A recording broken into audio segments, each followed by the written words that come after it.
देखिए दोस्त, हमने आपको फर्स्ट लॉ ऑफ थर्मोडायनेमिक्स जो बताया था, फर्स्ट लॉ ऑफ थर्मोडायनेमिक्स के स्टेटमेंट्स होते हैं। मैथमेटिकल स्टेटमेंट एक ये वाला जानते हो, एवरेज फॉर्म में delta U is equal to Q plus P DV. या आप लोग जो डिफरेंशियल फॉर्म में जानते हो, D U is equal to, रुक जाओ फिर, D Q plus P DV.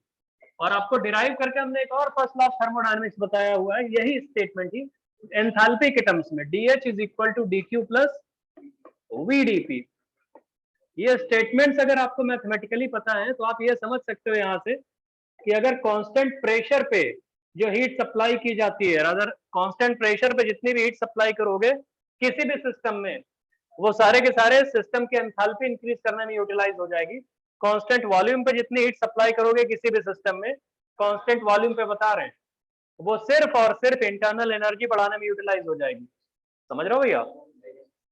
और आपको ये भी पता है, लास्ट क्लास में हम बता चुके हैं कि भाई जो ये नॉर्मली आप लोग, ये तो फर्स्ट लॉ ऑफ थर्मोडायनेमिक्स है, एफएलओटी का ये भी स्टेटमेंट उतना ही ट्रू है जितना भी का ये वाला स्टेटमेंट ट्रू है। दोनों ही फर्स्ट लॉ ऑफ थर्मोडायनेमिक्स का स्टेटमेंट है। जनरल डिफरेंशियल इक्वेशन आपको इंटरनल एनर्जी की बता चुके हैं, और उस इंटरनल एनर्जी की जनरल डिफरेंशियल इक्वेशन पे आपको डी की वैल्यू भी पता है। अगर वर्किंग सब्सटेंस आइडियल गैस है तो N C V M D T, और अगर वर्किंग सब्सटेंस बॉन्ड गैस है तो D is equal to N C V M D T. ये वाला टर्म तो हमेशा ही रहेगा, और इसके साथ प्लस में N square A upon V square into D V. समझ रहे हो? और उसी के बाद आपको एक आध चीजें और पता है कि डी क्यू वी जो होता है, डी क्यू वी वॉल्यूम पे किसी भी सिस्टम में जितनी हीट सप्लाई करोगे वही तो डी के बराबर होता है। और डी के बराबर होता है तो क्या उसको N C V M D T नहीं लिख सकते? अबे नॉर्मली आप लोग ये जानते हो, हमने हीट जब पढ़ाया था तो D Q is equal to M S D T पढ़ाया था। और अगर गैस के लिए आए थे तो हम लोग D Q is equal to N C D T बताए थे। और अगर कांस्टेंट वॉल्यूम पे बात करते हो तो इसी को तुमने D Q V is equal to N C V M D T बताया था। ऑनलाइन वालों दिख रहा है? बहुत छोटा तो नहीं दिख रहा है? समझ रहे हो भैया? हाँ, तो इतना बताया था, उसके बेसिस पर हमने ये बता दिया आपको डी की वैल्यूज होती है, फर्स्ट लॉ ऑफ थर्मोडायनेमिक्स कैसे अप्लाई करते हैं। और इसके बेसिस पर हमने फिर आपको कल या लास्ट क्लास में हमने काफी प्रोसेसेस बताए थे। काफी प्रोसेसेस में जो थे उनमें एडियाबैटिक प्रोसेसेस भी हैं, आइसोथर्मल प्रोसेसेस भी हैं। हमने आइसोथर्मल पहले डील करना शुरू किया था। रिवर्सिबल प्रोसेस के बारे में बताया था, isothermal reversible isothermal expansion of an ideal gas, reversible isothermal expansion of a van der Waals gas, ऐसे करके बताए थे हम। उसमें आप लोगों ने डिराइव कर लिया था। वर्क डन का फॉर्मूला आपने देखा था, रुक जाओ, ऐसे हमने बोला था रिवर्सिबल, जो बताया है वही बता रहे हैं, रिवर्सिबल आइसोथर्मल, और यहाँ पे एक्सपेंशन, रिवर्सिबल भी था, आइसोथर्मल भी था, एक्सपेंशन था, और वर्किंग सब्सटेंस आइडियल गैस हुआ करता था। तो उस केस में जो W निकाला था आपने, W वो आया था आपका minus N R T L N V F upon V I, यही तो निकाले थे। या इसी को आप बोल सकते हो minus N R T L N P F sorry P I upon P F. ये आपने डिराइव किया हुआ है जब आपका भाई आइडियल गैस वर्किंग सब्सटेंस था, प्रोसेस रिवर्सिबल था, आइसोथर्मल था। और अगर आपका रिवर्सिबल, ये जो बता देते हैं, रिवर्सिबल आइसोथर्मल, अगेन एक्सपेंशन भी हुआ करता था, लेकिन वर्किंग सब्सटेंस आपका वॉन डर वाल। अबे लास्ट क्लास की बात कर रहे हैं, अभी कुछ नया आज तो हमने बताया ही नहीं। वॉन डर वाल्स गैस थी, तो जो W की वैल्यू आई थी वह था minus N R T L N V F minus N B minus V I minus N B. ये याद है कुछ? अभी एक और टर्म था minus N square A 1 upon V F minus 1 upon V I. याद आ रहा है दोस्त? ये वर्क डन का फॉर्मूला था जो आप लास्ट क्लास में डिराइव करा चुके हो। हम आज इररिवर्सिबल पढ़ाना चाहते हैं, आप देख लो पुरानी अपनी कॉपी में, प्रीवियस क्लास का यही सब था ना, यही सब। Yes sir. Degree of freedom में किसको प्रॉब्लम, कौन हमको मैसेज किया था भाई डिग्री ऑफ फ्रीडम? वो कुछ उसमें जानते हो ना डिग्री ऑफ फ्रीडम? सब लोग जानते हो ना भैया? तो बता, degree of freedom monoatomic gas के लिए हमने ट्रांसलेशनल रोटेशनल बताया था, 3 होती है ओवरऑल। डायटोमिक गैस के लिए 5 होती है। ट्राई एटॉमिक लीनियर के लिए भी 5 होती है और पॉली एटॉमिक गैस के लिए 6 होती है। तो मतलब जिसको प्रॉब्लम हो अलग से पूछ सकते हो। चलो देखो नेक्स्ट, अब हम आज की क्लास बताने जा रहे हैं इररिवर्सिबल। तो पहले इररिवर्सिबल एक्सपेंशन लिखिए, लिखिए heading irreversible expansion. Irreversible expansion, irreversible. अगर आप लोग इररिवर्सिबल एक्सपेंशन देखोगे, इररिवर्सिबल एक्सपेंशन ये दो तरीके का होता है। एक होता है फ्री एक्सपेंशन, इररिवर्सिबल का मतलब दो तरीके हैं इसमें, फ्री एक्सपेंशन, और नेक्स्ट होता है intermediate expansion. Intermediate expansion, free expansion, intermediate expansion. Free expansion कब होता है वो देखिए। फ्री एक्सपेंशन का मतलब है पी एक्सटर्नल की वैल्यू 0 होती है यहाँ पे, फ्री एक्सपेंशन का ये मतलब होता है। और इंटरमीडिएट एक्सपेंशन का मतलब है कि पी एक्सटर्नल की वैल्यू नॉन जीरो होती है लेकिन कोई कांस्टेंट वैल्यू होती है। P external is equal to P naught, और इसको मान लेते हैं हम लोग कोई कांस्टेंट है, ये कांस्टेंट वैल्यू। आपको लास्ट क्लास में बता चुके हैं कि सराउंडिंग्स जो होती है वो फिक्स होती है। पी एक्सटर्नल की वैल्यू फ्री एक्सपेंशन में 0 होती है और इंटरमीडिएट एक्सपेंशन में पी एक्सटर्नल की वैल्यू 0 नहीं होती, नॉन जीरो होती है। अबे कोई भी सिस्टम अगर कहीं पे कोई प्रोसेस हो रहा है, उसके अंदर कोई वर्किंग सब्सटेंस है, तो बाहर क्या हो सकता है? बाहर हो सकता है वैक्यूम हो जाएगा, और वैक्यूम अगर नहीं होगा बाहर तो कोई सराउंडिंग्स होगी। तो सराउंडिंग्स तो होमोजीनियस ही होती है, पूरी सराउंडिंग्स होमोजीनियस होती है। सराउंडिंग और सिस्टम को डिफरेंट करने वाली, डिफरेंस जो डिफरेंशिएट करने वाली बाउंड्री होती है उसे सिस्टम बाउंड्री बोलते हैं हम लोग। समझ रहे हो भैया? तो चलिए देखिए, अगर कोई बोले कि अगर कोई बोले दोस्त इसमें W की वैल्यू क्या होगी, तो dW की वैल्यू जो होती है वो आपको पता है minus P external into dV। अब जब इसमें P एक्सटर्नल ही 0 हो गया तो इसका मतलब है dW की वैल्यू क्या हो जाएगी? 0। इसका मतलब क्या है कि W की वैल्यू 0 हो जाएगी। तो कभी भी आपको कहीं फ्री एक्सपेंशन लिखा हो, फ्री एक्सपेंशन या एक्सपेंशन अगेंस्ट वैक्यूम अगर लिखा हो, तो आप बोलोगे W की वैल्यू 0, खत्म, वो खत्म हो गया। इररिवर्सिबल एक्सपेंशन जब हम लोग कराते हैं, अगर कोई बोलता है एक्सपेंशन अगेंस्ट वैक्यूम, तो पी एक्सटर्नल की वैल्यू 0 होगी, इसका मतलब है dW की वैल्यू 0 या W की वैल्यू 0। उसमें कुछ नहीं करना होता, फ्री एक्सपेंशन लिख लो या बोलोगे एक्सपेंशन अगेंस्ट वैक्यूम, वहां पे पी एक्सटर्नल की वैल्यू 0 ही करनी होती है, और कुछ नहीं करना, चाहे वर्किंग सब्सटेंस कुछ भी हो, irrespective of working substance. Free expansion में आप लिख लीजिएगा वहीं पे, इररिस्पेक्टिव ऑफ वर्किंग सब्सटेंस। अगर फ्री एक्सपेंशन हो रहा है या एक्सपेंशन अगेंस्ट वैक्यूम है, working substance, ideal gas, real gas, कुछ भी कर लो, irrespective of working substance used, irrespective of process used, चाहे जो प्रोसेस ले लो चाहे जो वर्किंग सब्सटेंस ले लो, आपका पी एक्सटर्नल अगर 0 है, वैक्यूम है अगर बाहर, तो dW की वैल्यू 0 ही आनी है या W की वैल्यू 0 हो जाएगी, irrespective of working substance use. या फिर आप ये भी बोल सकते हो कि इररिस्पेक्टिव ऑफ प्रोसेस यूज, चाहे जो प्रोसेस, आपको जितने भी प्रोसेसेस पता है, वैक्यूम के अगेंस्ट करोगे W की वैल्यू 0 आएगी। ठीक है भैया? चाहे जैसे करो, रिवर्सिबल रिवर्सिबल की बात हम लोग कुछ भी कह सकते हैं।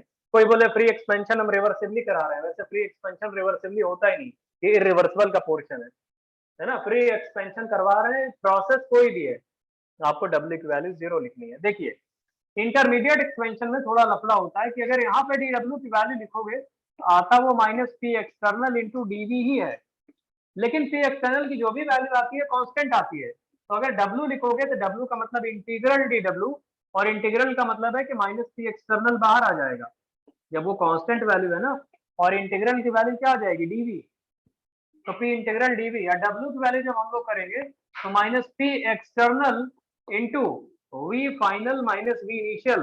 अबे क्योंकि जो स्टेट फंक्शन है उस पर तो लिमिट लगाएंगे ही हम, तो वॉल्यूम तो स्टेट फंक्शन है, ठीक है। पी एक्सटर्नल बाहर निकल आया क्योंकि हमें एक्सटर्नल प्रेशर की रिक्वायरमेंट है, तो पी एक्सटर्नल बाहर निकल आएगा तो डायरेक्टली उसको कह देंगे।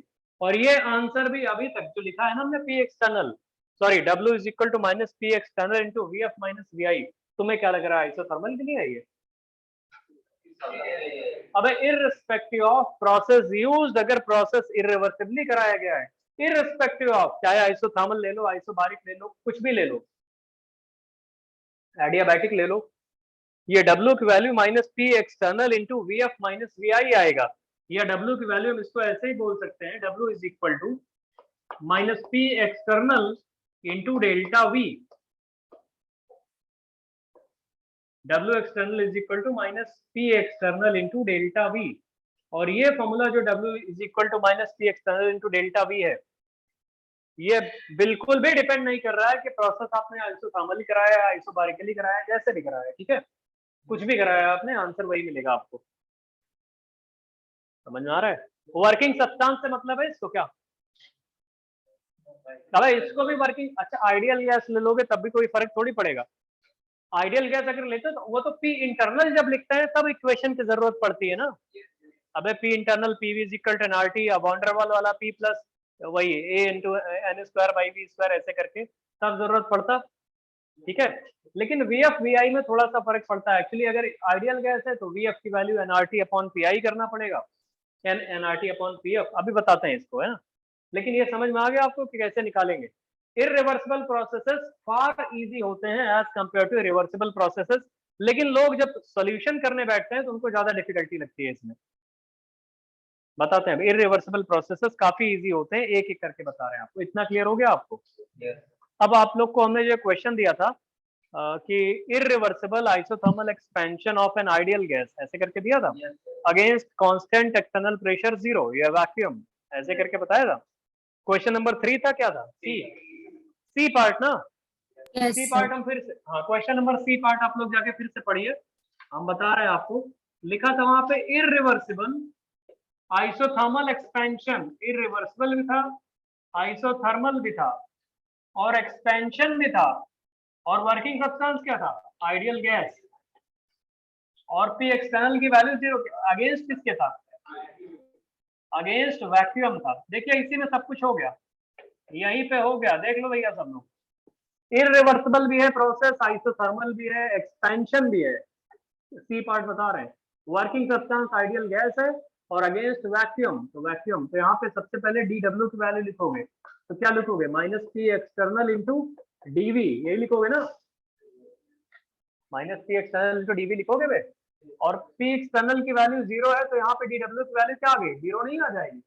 तो डी डब्ल्यू की वैल्यू जीरो आ गई, इसका मतलब डब्ल्यू की वैल्यू क्या आ जाएगी? जीरो। तो आप इसको लिखोगे, ये डब्ल्यू जो जीरो आ रहा है वो इसलिए है क्योंकि पी एक्सटर्नल की वैल्यू जीरो है। यहाँ डिफरेंशिएशन थोड़ी लगा दोगे। फर्स्ट लॉ ऑफ थर्मोडायनेमिक्स हमेशा लगता है क्या भैया? पी एक्सटर्नल की वैल्यू जीरो है, डब्ल्यू की वैल्यू जीरो हो गई। नेक्स्ट, डीयू की वैल्यू क्या होती है? अगर आइडियल गैस वर्किंग सब्सटेंस है तो N C V M D T होता है, और ये भी जीरो हो जाएगा क्योंकि dt की वैल्यू जीरो है, प्रोसेस आइसोथर्मल है, तो dt भी जीरो हो गया, तो इसलिए du की वैल्यू भी जीरो हो गई। यहाँ से डेल्टा u की वैल्यू भी जीरो हो गया। अब बस खत्म, डेल्टा u अगर जीरो हो गया, w जीरो हो गया, तो अकॉर्डिंग टू FLOT q की वैल्यू क्या हो जाएगी? क्या वो डेल्टा u माइनस w होता है? तो zero minus zero is equal to zero, ये भी आ जाएगा। इतना लिखोगे। अगर फ्री एक्सपेंशन अगेंस्ट वैक्यूम हो रहा है तो डेल्टा यू भी जीरो है, क्यू भी जीरो है, डब्ल्यू भी जीरो है। हम पूछे एंथैल्पी क्या होगा, तो एंथैल्पी का जनरल फॉर्मूला का डिराइव किया था तुम, H is equal to U plus PV. Differentiate कर दो साले को दोनों तरफ, क्या आएगा? DH is equal to DU plus D of PV. और अगर आइडियल गैस वर्किंग सब्सटेंस है D of PV, PV is equal to NRT, क्या वो एनआरडीटी हो जाएगा? अबे PV is equal to NRT put करोगे, हाँ दोस्त, तो DH is equal to D U plus N R D T लिखोगे, क्योंकि आइडियल गैस वर्किंग सब्सटेंस है इसलिए PV is equal to NRT, तो एनआर डी टी, और dt की वैल्यू जीरो हो जाएगी तो dh is equal to du is equal to zero, तो यहाँ से dh की वैल्यू भी तो जीरो आ रही है। अब तुम एक बात बताओ, अगर फ्री एक्सपेंशन हो रहा है तो डेल्टा h भी जीरो हो गया, डेल्टा एच भी 0 है, डेल्टा यू भी 0 है, डेल्टा टी भी 0 है, क्यू भी 0 है, डब्ल्यू भी 0 है, तो साला एक्सपेंड कैसे हो रहा है?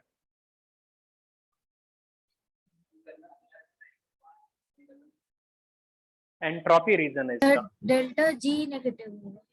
बता रहे हैं, अभी रुक जाओ। डेल्टा जी नेगेटिव तो होगा ही, बता रहे हैं, अभी रुक जाइए और बताएंगे आपको।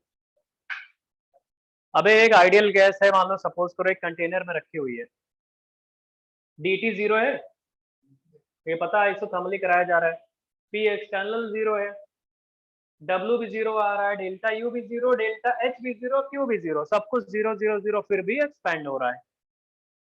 बताएंगे आपको, सर चलिए पहले इतना एक्सपैंड लिखिए। करेगा तो रैंडमनेस बढ़ेगी। रैंडमनेस बढ़ रही होगी, अभी पता लग जाएगा थोड़ी देर में सबको। कितना लिखो जल्दी से, अरे कॉपी कर लो। हाँ कर लिए तो अच्छा है, चलो जल्दी। यही वॉन्डरवॉल गैस के लिए शुरू करते हैं जरा। एक काम करो, यही करना, सुनो तुम लोग अपनी कॉपी में लिखो D part, irreversible isothermal expansion of van der Waals gas against vacuum. अबे आइडियल गैस की जगह वॉन्डरवॉल गैस लिखो, आइडियल गैस की जगह वॉन्डरवॉल गैस लिख के बताओ। जीरो नॉन जीरो क्या होगा ये बताना। ऑनलाइन वालों दिख रहा है, बहुत गड़बड़ तो नहीं हो रहा है कुछ? नहीं सर दिख रहा है। अच्छा ठीक।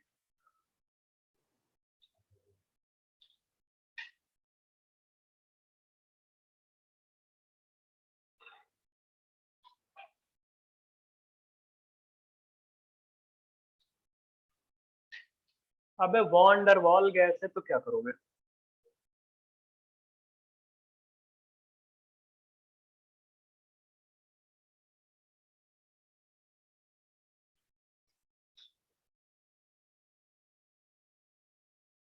डी डब्ल्यू की वैल्यू अभी भी जीरो आएगी।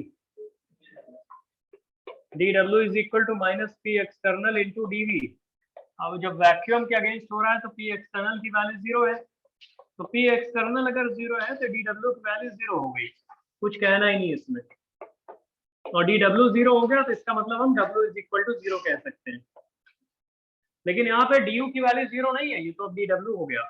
डी यू पे जब आओगे आप तो डी यू की value N C V M D T, N C V M D T plus N square A upon V square into D V, ये होता है ना। डी टी की वैल्यू जीरो कर देना, क्योंकि वॉन्डरवॉल गैस वर्किंग सब्सटेंस है तो डी यू ये डिराइव कर चुके हो तुम लोग, और आइसोथर्मल प्रोसेस है इसलिए डी टी की वैल्यू जीरो, तो डी यू की जो वैल्यू आ रही है वो सीधे आ जाएगी N square A upon V square into D V, और डी टी की वैल्यू हमने जीरो कर दिया है यहाँ पे क्योंकि प्रोसेस आइसोथर्मल है। तो डेल्टा यू की वैल्यू क्या आ जाएगी? Minus N square A 1 upon V final minus 1 upon V initial, यही आएगा दोस्त? बताया करो भैया। Yes sir.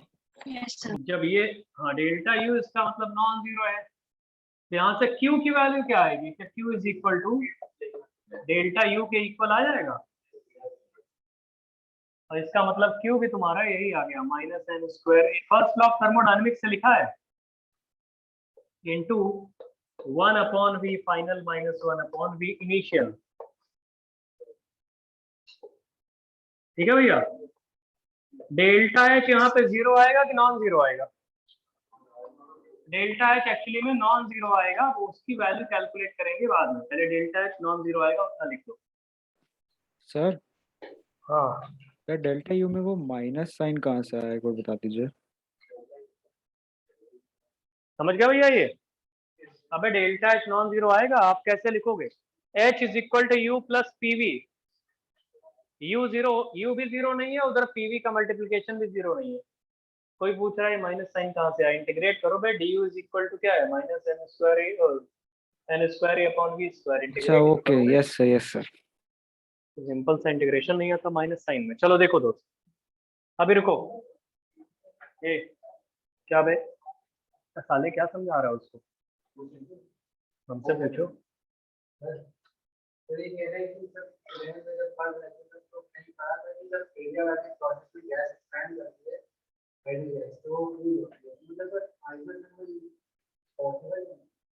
वो जूल थॉमसन इफेक्ट की बात। अच्छा इससे तो हम अभी एडियाबेटिक पढ़ा कहाँ रहे हैं?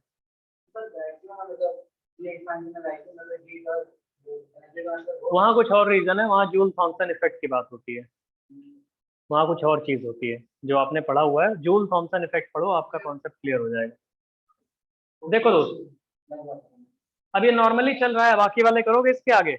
हम तुमको वो जो एक नॉर्मल चीज होती है, आपने पीवी की पावर गामा सुना होगा, सुने हो एडियाबेटिक वाला? Yes sir.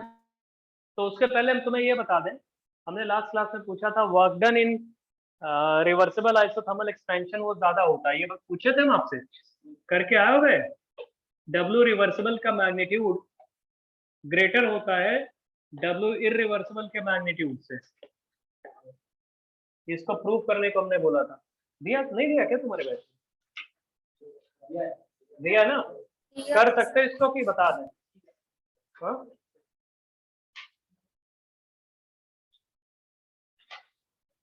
अच्छा, रिवर्सिबल और इररिवर्सिबल प्रोसेसेस को कैसे लिंक कर सकते हो?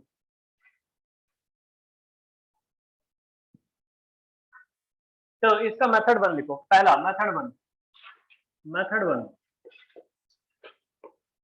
मेथड वन तो ये होता है, अच्छा एक तरीका तो ये होता है भैया, डब्ल्यू रिवर्सिबल की वैल्यू क्या होती है जानते हो? डब्ल्यू रिवर्सिबल की वैल्यू अबे माइनस एन आर टी, ये होता है L N V F upon V I होता है।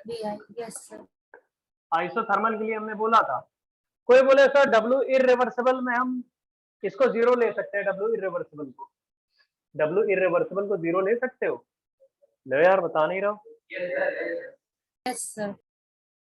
डब्ल्यू इररिवर्सिबल अगर फ्री एक्सपेंशन होगा तब जीरो हो जाएगा। जीरो हो जाएगा। डब्ल्यू इररिवर्सिबल प्रोसेसेस दो तरीके होते हैं, अगर अगेंस्ट वैक्यूम हुआ तो डब्ल्यू इररिवर्सिबल की वैल्यू जीरो, तो डायरेक्टली प्रूफ हो गया, इसका मैग्नीट्यूड ज्यादा हो जाएगा। कोई बोले नहीं हमें उससे ना प्रूव करो, कोई दूसरा प्रेशर लेके प्रूव करो। तो जो डब्ल्यू इररिवर्सिबल होता है, जो आप लोग जानते हो, वो होता है minus P external into V F minus V I, यही तो होता है। अभी यही कहीं निकाले थे थोड़ी देर पहले, यही होता है ना। और हमें प्रूव करना है W reversible minus W irreversible के मैग्नीट्यूड का डिफरेंस। तो आप एक काम करो, यहीं पे लिख लो कि हम यह पूछना चाहते हैं W reversible minus W irreversible, जो इनके मैग्नीट्यूड्स का डिफरेंस है, ये क्या आ रहा है? अगर ये पॉजिटिव आ गया तो ये ट्रू हो जाएगा। अबे जो लास्ट क्लास में हमने बोला था कि prove that magnitude of W reversible isothermal expansion वो ज्यादा, तो इन दोनों के डिफरेंस ले लो तो वो क्या पॉजिटिव होना चाहिए, यही प्रूव करना चाह रहे हैं ना हम। अरे क्वेश्चन समझ में आ रहा है, कुछ रिवाइज करके आते हो। इसलिए हम क्या है ना कि 11th में थोड़ी पढ़ा रहे हैं जो तुमको फिर बार बार हेडिंग लिख पाएंगे। एक बार लास्ट क्लास में हेडिंग बता चुके हैं, हम ये पूछना चाह रहे हैं, यही तो प्रूव करना है कि इसे पॉजिटिव कर दो। तो पॉजिटिव कर दो तो आप एक काम करो, इसकी वैल्यू क्या है? N R T L N, ये क्या है? V F upon V I. एक काम करो, लॉग के एल एन के अंदर वन ऐड करो, वन सब्ट्रैक्ट करो, तो क्या हो जाएगा? वन प्लस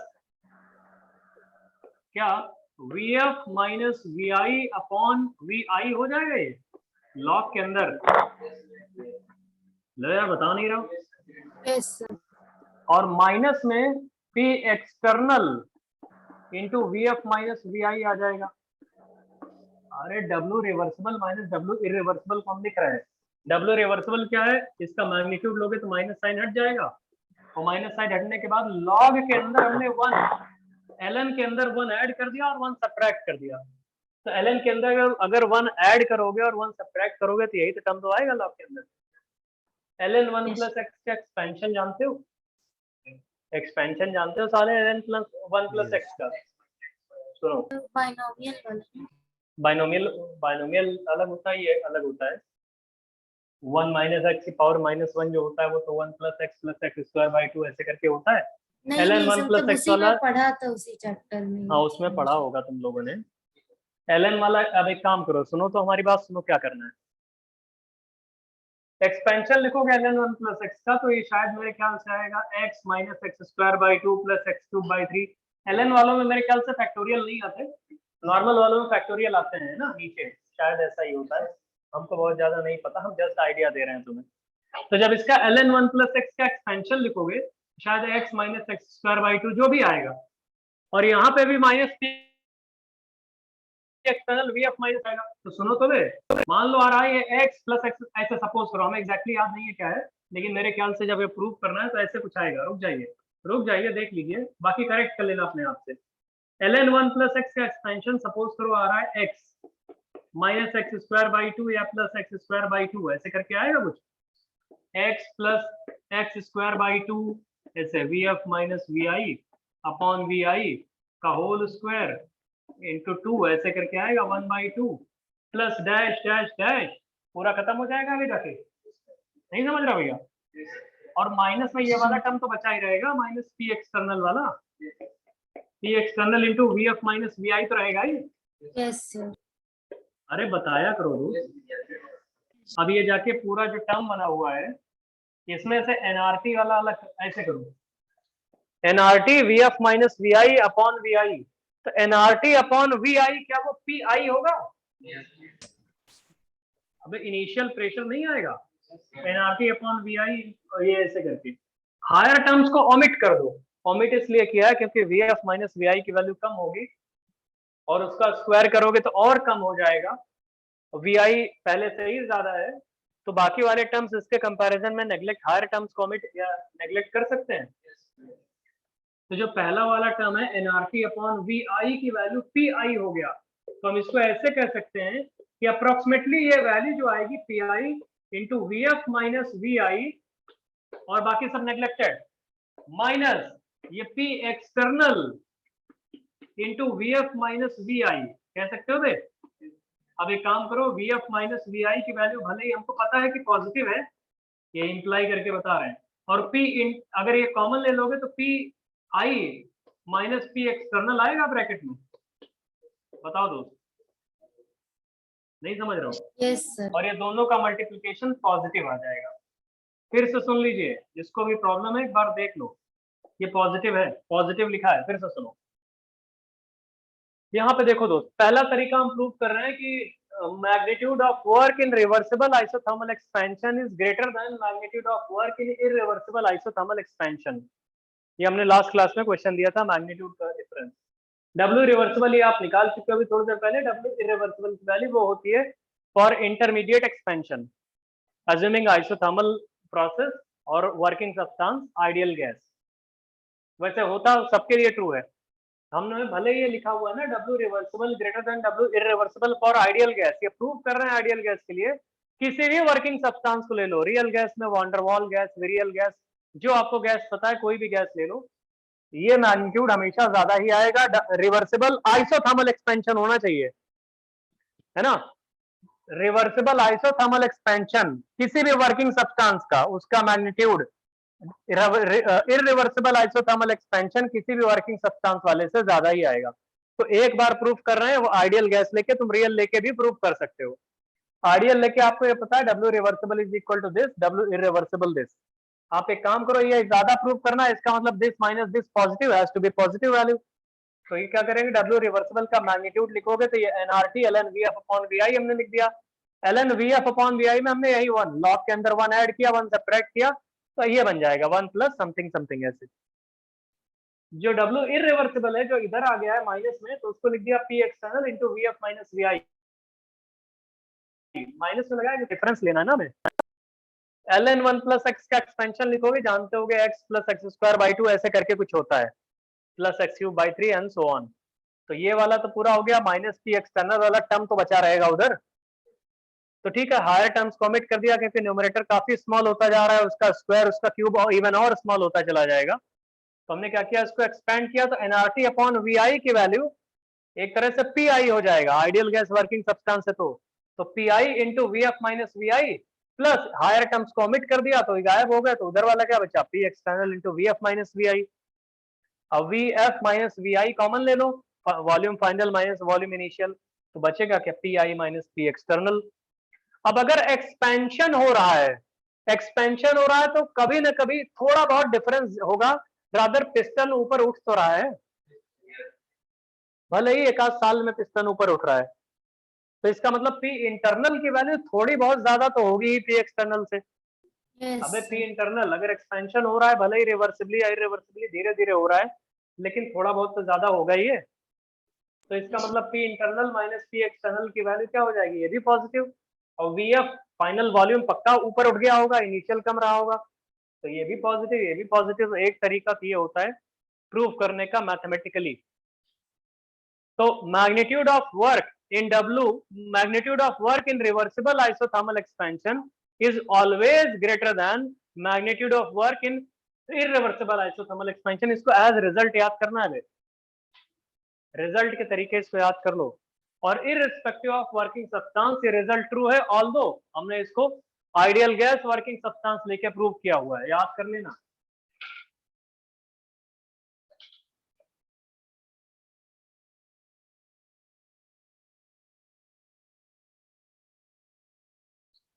लिखते रहो भैया कॉपी में। एक प्रूफ तो ये हो गया इसका कि magnitude of work in reversible isothermal expansion is greater than magnitude of work in irreversible isothermal expansion.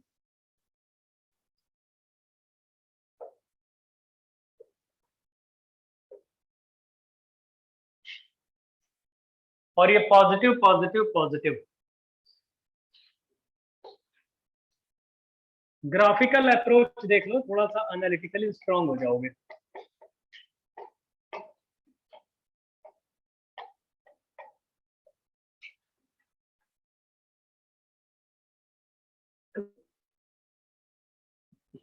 work in reversible isothermal expansion is greater than magnitude of work in irreversible isothermal expansion। देखिए graphical approach. अच्छा अभी तक तो तुम लोग ये समझ गए होगे, क्लास का हम रिवीजन अगर करवा रहे हैं तो तुम लोग इतना तो पता ही होगा कि एरिया अंडर पीवी कर्व, इसे ही तो वर्क बोलते हैं, जानते हो कि नहीं जानते हो? अबे प्रेशर वॉल्यूम के कर्व का एरिया सबको पता है कि बता दें? नहीं सर, जानते हैं सर।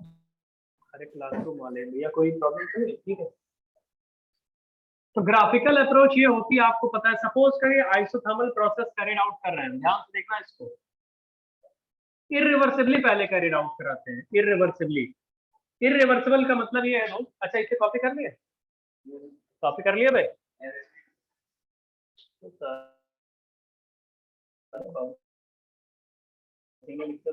हो गया।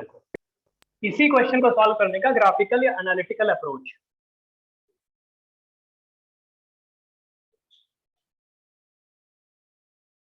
ध्यान से देखना, हम बोले हमारे पास सिलेंडर पिस्टन अरेंजमेंट है।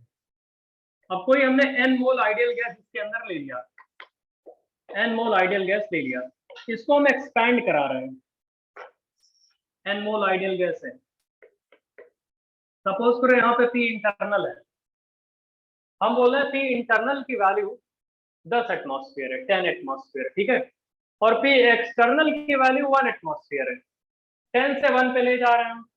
तो हम एक काम करते हैं, 10 एटमॉस्फेयर है, अगर छोड़ दोगे तुम पिस्टन को तो घसीटता हुआ ऊपर चला जाएगा अपने आप, तब तक जाएगा जब तक 1 एटमॉस्फेयर अंदर का प्रेशर नहीं हो जाएगा।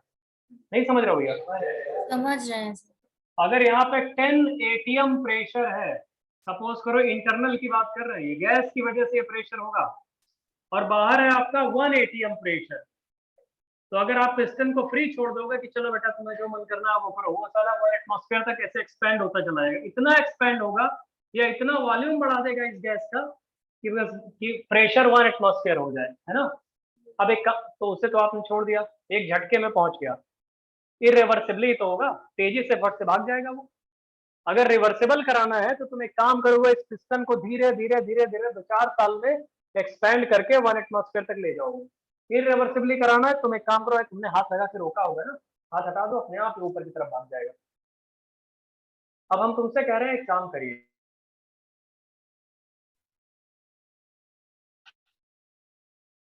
एक छोड़ दिया, इसका ऐसे है, प्रेशर कर रहे हैं, पी है और वी है, ठीक है, रुको रुको देख लो, हम बोले प्रेशर की वैल्यू यहाँ पे थी 10 एटमॉस्फेयर, यहाँ पे हो गई 1 एटमॉस्फेयर। मान लो पहले इनिशियली कुछ वॉल्यूम था यहाँ पे पी और वी, बाद में वॉल्यूम हो गया वी और पी यहाँ पे। तो इनिशियल और फाइनल स्टेट आपको समझ में आ रही है?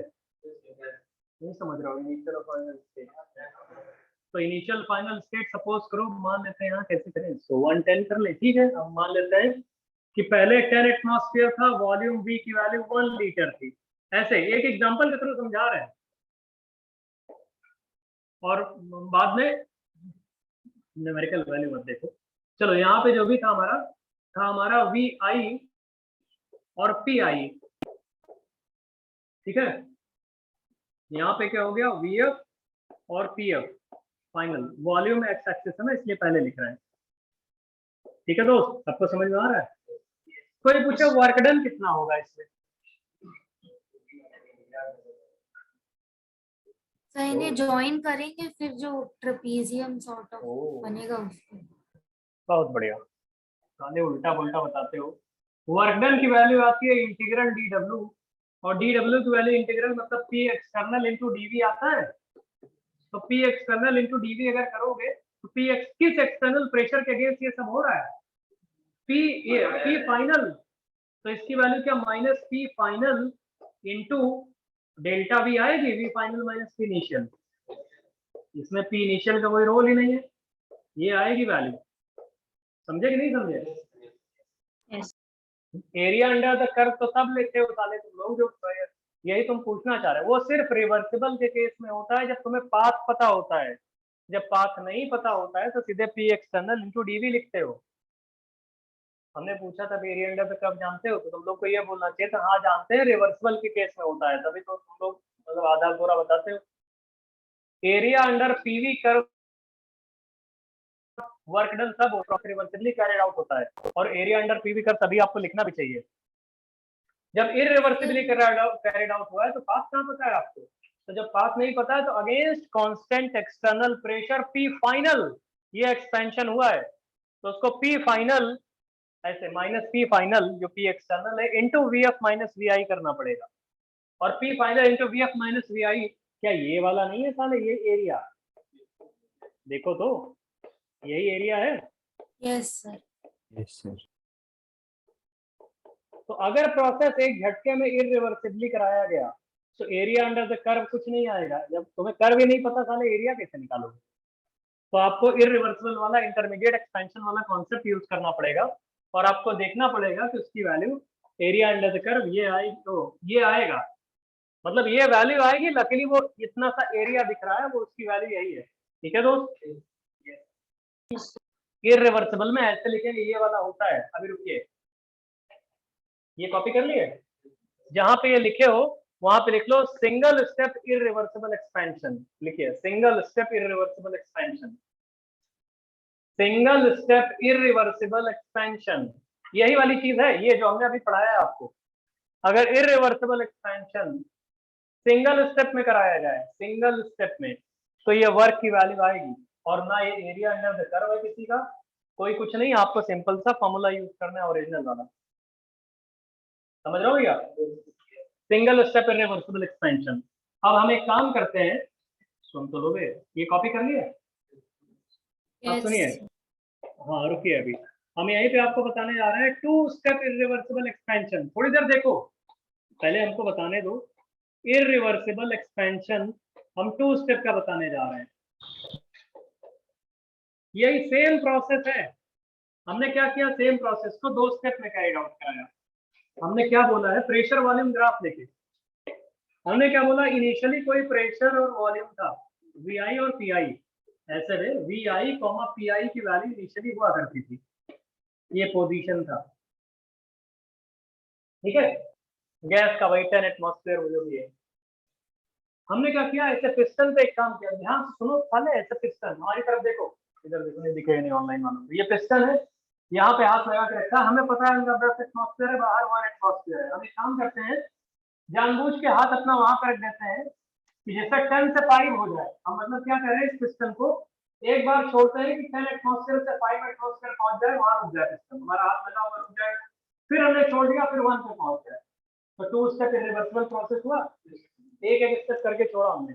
तो पहले तुमने क्या किया कि ये piston V I P I से बीच में कहीं इंटरमीडिएट पे आ गया, इंटरमीडिएट पे आ गया होगा, तो उसकी कुछ वैल्यू होगी, और फिर तुमने क्या कर दिया, उसको लास्ट में आके वी एफ और पी एफ पे लाके छोड़ दिया। और वी एफ और पी एफ वही है जो पहले वाले स्टेप के हुआ करते थे। रुकिए अभी, तो कोई पूछे एक बात बताओ भैया, अब टोटल वर्क डन कितना हुआ होगा? अब टोटल वर्क डन कितना हुआ होगा? क्या टोटल वर्क डन ये प्लस ये आया होगा? ये प्लस ये उल्टे तरीके लिख रहा है, ये वाला टोटल वर्क डन की वैल्यू ये आई होगी।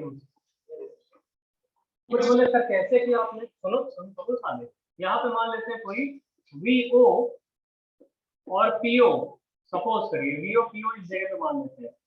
तुमने क्या किया, इनिशियली सिस्टम जो था वीआई सीआई का था, आपने उसको छोड़ दिया जाके वीओ पीओ पे रुक गया, फिर छोड़ दिया जाके वीएफ पीएफ पे रुक गया, यही वीएफ पीएफ।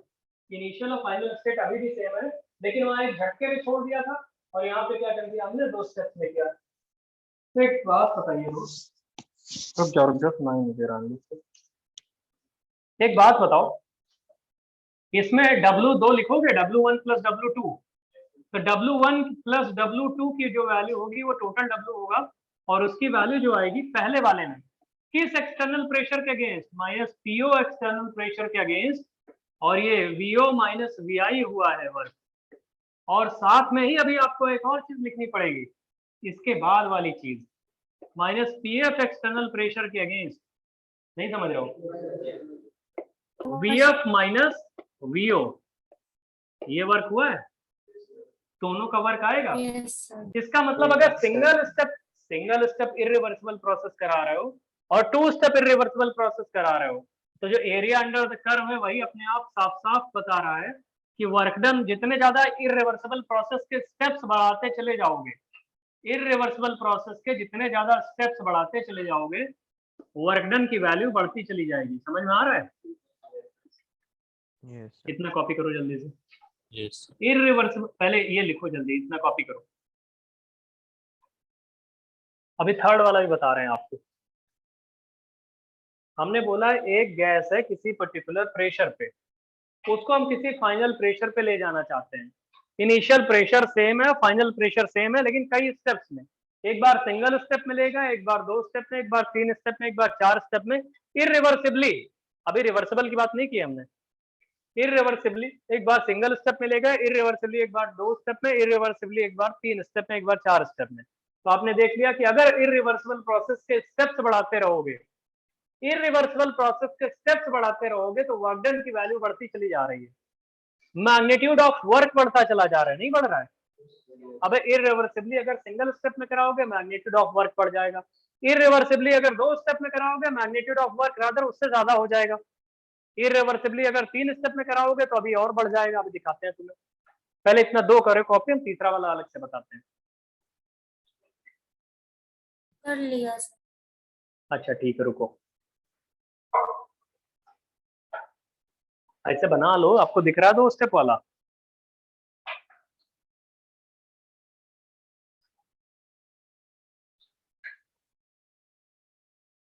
हम एक काम करते हैं, इनिशियल स्टेट जो थी वी आई पी आई, उसको हम ऐसे V1 P1 कहते थे, V1 P1, और यहाँ से था वो कई स्टेप्स में आया। पहले हमने उसको V2 P2 पे ले आए, फिर V3 P3 पे, और V4 P4 पे, मतलब 10 एटमॉस्फेयर से हमने उसको झटके झटके में पिस्टन को छोड़ना शुरू कर दिया, स्टेप बाय स्टेप्स।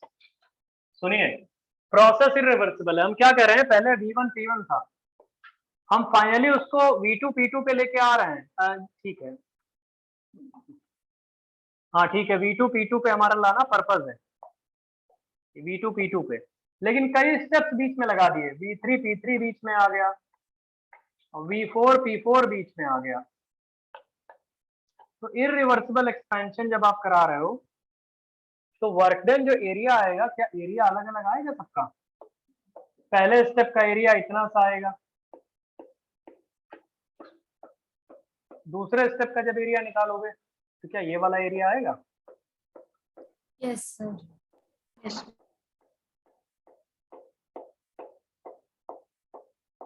ऐसे पूरा।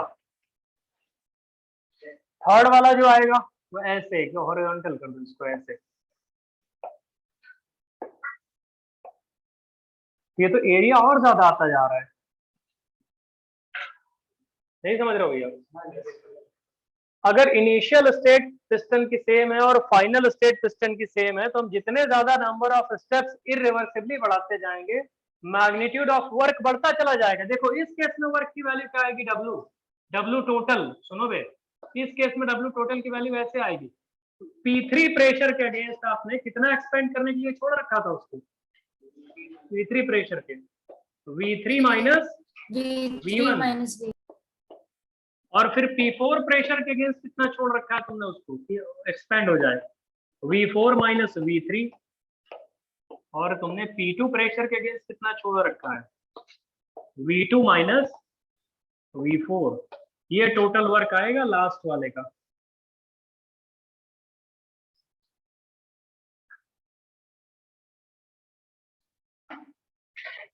लिखो इतना, फिर हम एक बार और बताते हैं,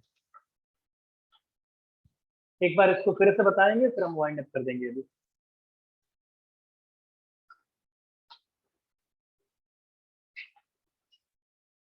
एनालिटिकल है, कोई जरूरी थोड़ी ऐसा क्वेश्चन डायरेक्ट आ जाए तुम्हें मिल जाए, ऐसा थोड़ी होगा।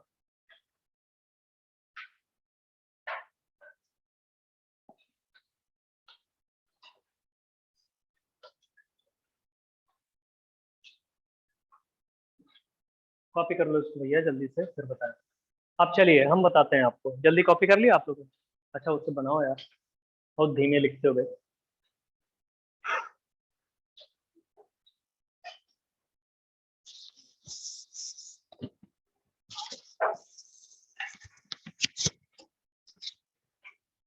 ठीक है भैया, बताएं। Yes sir। Yes।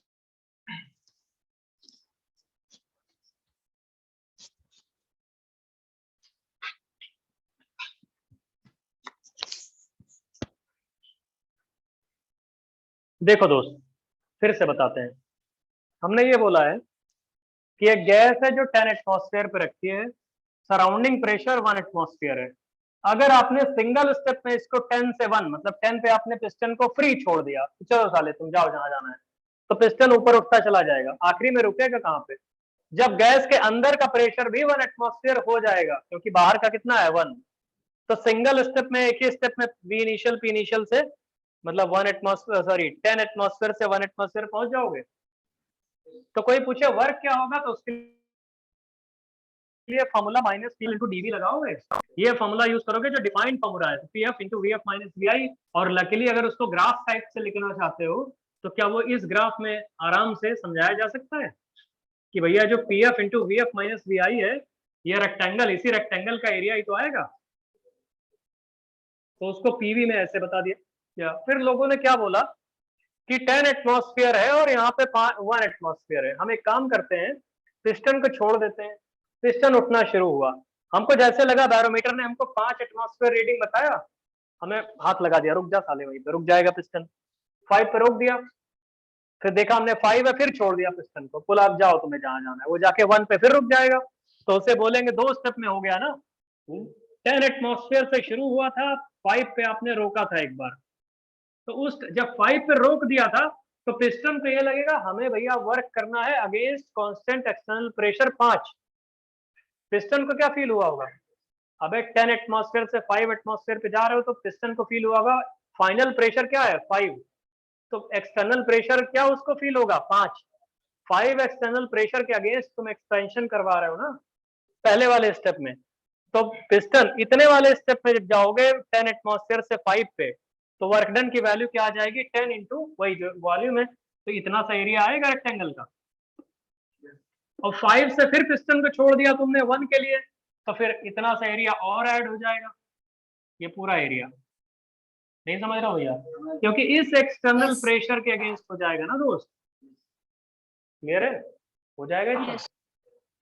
फिर हमने क्या किया कि 10 एटमॉस्फेयर पहले था, 10 से हमको कहां पे लेके आना है 1 पे, 10 से 1 पे लाना है, हमने क्या किया पहले 6 पे लेके आए, फिर 3 पे लेके आए, फिर 1 पे लेके आए, तो 10 से पहले 6 फिर 3 फिर 1, तो 10 से 6 लाओगे तो जो प्रेशर रादर वर्क डन की जो वैल्यू होगी P external into delta we के अकॉर्डिंग, तो P3 इंटू डेल्टा वी होगी ना वो, तो पी एक्सटर्नल प्रेशर जब आपने जिस स्टेप पे रोका है, तो इतने से इतने स्टेप के लिए जो वर्क डन आया होगा P3 इंटू डेल्टा वी, तो -P3 into V3 minus V1 ऐसे करके आ जाएगा, और लकीली वो इस रेक्टेंगल का एरिया है। फिर जब P4 से लेके आओगे आप, तो P4 into V4 minus V3, तो V4 माइनस V3 की वैल्यू ज्यादा कर दिया हमने लग रहा है। कितना सा एरिया आएगा? क्या इतना सा एरिया आएगा? कुछ गड़बड़ हो गया, इतना सा? तो ठीक है, इतना कर लो पहले, तो वो इंक्लूड हो ही चुका है ना। ठीक है, इतना लो, ठीक बच्चा। सर वहाँ पर और बाद में फिर इतना सा और है। area ही होगा। समझ में आ रहा है भैया? क्या कह रहे हो भैया? सर 2 स्टेप वाले में भी तो फिर वो नीचे 2 बार इंक्लूड तो होगा। 2 स्टेप में आएगा, 2 बार इंक्लूड नहीं हुआ, इतना इंक्लूड कर लो, इतना। यस ठीक है, सिंगल एक बार इंक्लूड कर लो, लेकिन टोटल तो वही आएगा। समझ रहे हो दोस्त? Yes sir.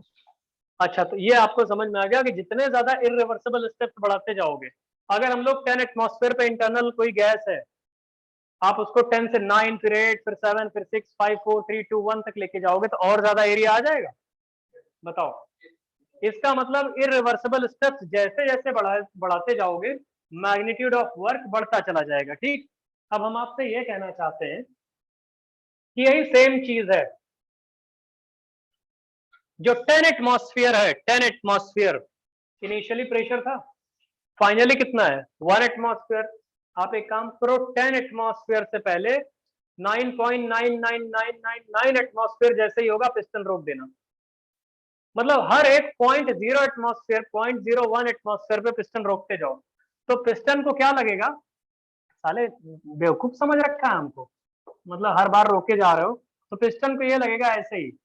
मतलब हम बता, रुक जाइए, ग्राफ बना देते हैं ऐसे और ऐसे। रुकिए, अभी हम ये बताना चाहते हैं कि इनफाइनाइट नंबर, अगर कोई भी इररिवर्सिबल प्रोसेस इनफाइनाइट स्टेप्स में कराया जाता है, तो वो रिवर्सिबल प्रोसेस कहलाता है। क्यों दोस्त? क्योंकि आपने सबसे पहले छोटा सा यहीं पे आके पिस्टन रोक दिया होगा, तो इतना एरिया आप निकालोगे। ठीक, फिर थोड़ी दूर पे पिस्टन रोक दिया होगा, ये वाला एरिया निकालोगे। फिर झटके में थोड़ा सा आपने पिस्टन रोक दिया होगा, ये वाला एरिया निकालोगे। समझ रहे हो दोस्त? और ये करते करते करते करते इफ एन इररिवर्सिबल प्रोसेस, तो हाँ, यही सब तो इंटीग्रेशन होता है। अगर इसी को आप ऐसे ऐसे करके पूरा जब निकालते हो, इंटीग्रेशन नहीं बोलते। Reversible process actually is an irreversible process carried out in infinite steps. नहीं समझ रहे हो भैया? अबे तो ऐसे तो इतने ज्यादा स्टेप्स, जितने ज्यादा मान लो यही इररिवर्सिबल प्रोसेस तुमने 3 स्टेप में कराया, वर्क डन बढ़ गया, तुम इनफाइनाइट स्टेप में करा दो तो मैक्सिमम वर्क डन वही तो होगा। कोई बोले इररिवर्सिबल प्रोसेस में मैक्सिमम वर्क डन कब निकाला जा सकता है?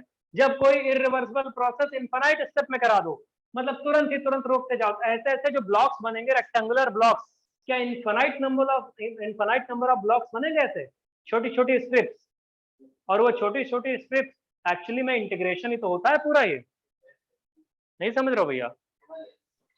Reversible process actually is an irreversible process carried out in infinite steps. इसको बना दो ऐसे ही, और ऐसे ही बोलते हैं रिवर्सिबल प्रोसेस। और रिवर्सिबल में हर पॉइंट ऑफ टाइम पे तुमको पोजीशन पता रहेगी, क्योंकि प्रेशर और वॉल्यूम पता रहेगा। क्योंकि हर पॉइंट ऑफ टाइम पे आपको पता रहेगा ना 0.001 डिक्रीज इंक्रीज करना है, तो वहीं पे अलग से मेंशन कर लेना। इसका मतलब है कि इररिवर्सिबल प्रोसेस अगर इनफाइनाइट स्टेप में कराया जाएगा, तभी मैक्सिमम वर्क डन ऑब्टेन हो सकता है।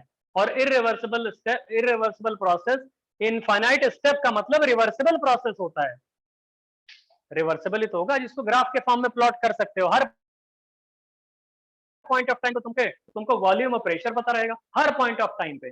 इतना धीरे धीरे तुम बढ़ा रहे हो इसको, इतना छोटा छोटा प्रेशर का गैप ले रहे हो कि पिस्टन थोड़ा सा भी इधर उधर कर, मतलब तुरंत रोक दे रहे हो आप।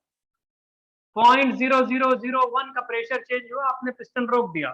तो ऐसे ऐसे जो रेक्टेंगुलर ब्लॉक्स बने हैं, अभी तक बड़े बड़े ब्लॉक्स बन रहे थे, जितने ज्यादा नंबर ऑफ स्टेप्स आप बनाओगे, उतने मतलब ये ब्लॉक्स की जो स्ट्रिप है ये पतली होती जाएगी ना।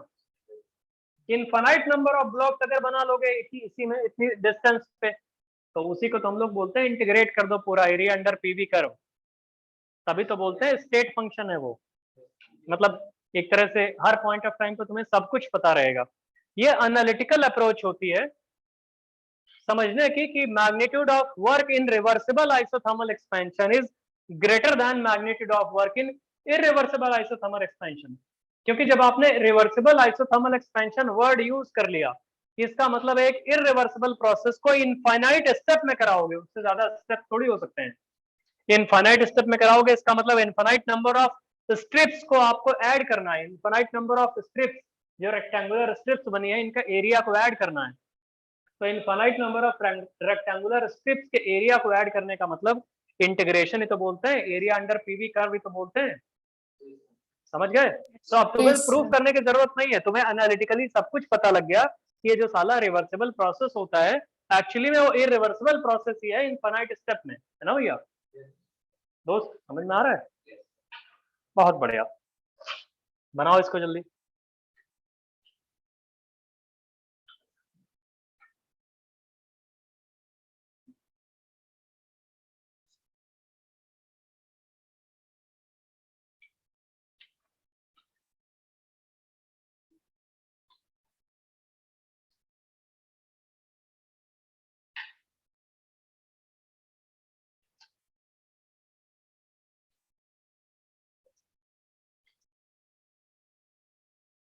समझे भैया?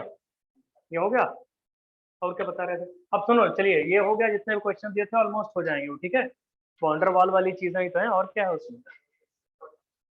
एडियाबैटिक प्रोसेस लिखो। अच्छा, एडियाबैटिक प्रोसेस में तुम लोगों ने सुना होगा, ये तो सुने ही होगे बहुत दिन से, पीवी की power gamma is equal to constant, सुने होगे नहीं सुने होगे? Yes sir. Yes, sir. बहुत प्यारा दोस्त। ये कब क्या क्या कंडीशन होती है तब बनता है ये? पूछ रहे हैं तुम लोगों से। सर क्यू तो जीरो सुने हो? होता है, डेल्टा बहुत क्यू प्यारा जीरो दोस्त। ना, एनर्जी एडियाबैटिक जीरो। प्रोसेस है, हाँ इन्होंने बोला क्यू जीरो होता है एक लोगों ने, और कुछ बताओ तुम, बताओ क्या होता है? Ideal gas. पहली बात तो प्रोसेस सबसे पहली इंपॉर्टेंट चीज है कि एडियाबैटिक है ये चीज। दूसरी चीज क्या है? Process must be reversible.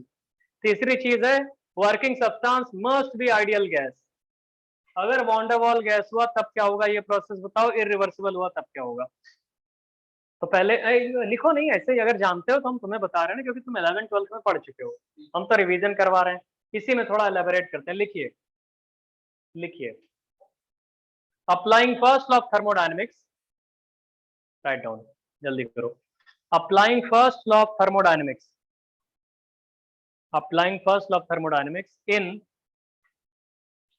Applying first law of thermodynamics in, A part लिखो, 2-3 पार्ट लिखवाएंगे बस, ज्यादा नहीं लिख पाएंगे, एडियाबैटिक वाले बताने चाहते हैं। इन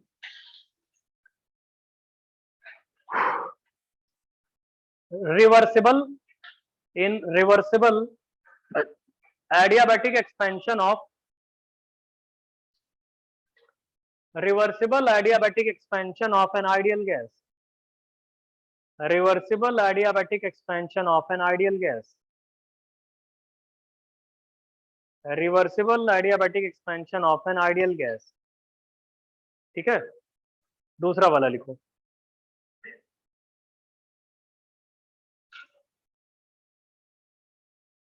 reversible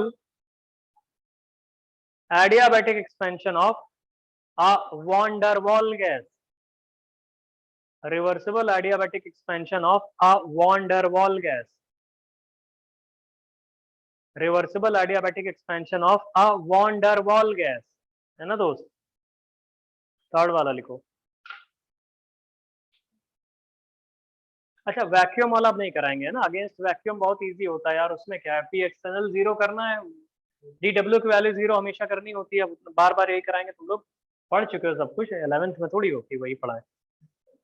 लिखो, irreversible, irreversible adiabatic expansion of an ideal gas, irreversible adiabatic expansion of an ideal gas, irreversible adiabatic expansion of an ideal gas against constant external pressure P naught, irreversible adiabatic expansion of an ideal gas, irreversible adiabatic expansion of an ideal gas, irreversible adiabatic expansion of an ideal gas against constant external pressure P naught, और वैसे लिख लो irreversible adiabatic expansion of a van der Waals gas, irreversible adiabatic expansion of a van der Waal gas, irreversible adiabatic expansion of a van der Waal gas against constant external pressure P naught, against constant external pressure P naught, irreversible adiabatic expansion of a van der Waal gas against constant external pressure P naught। ठीक है, चलिए देखिए।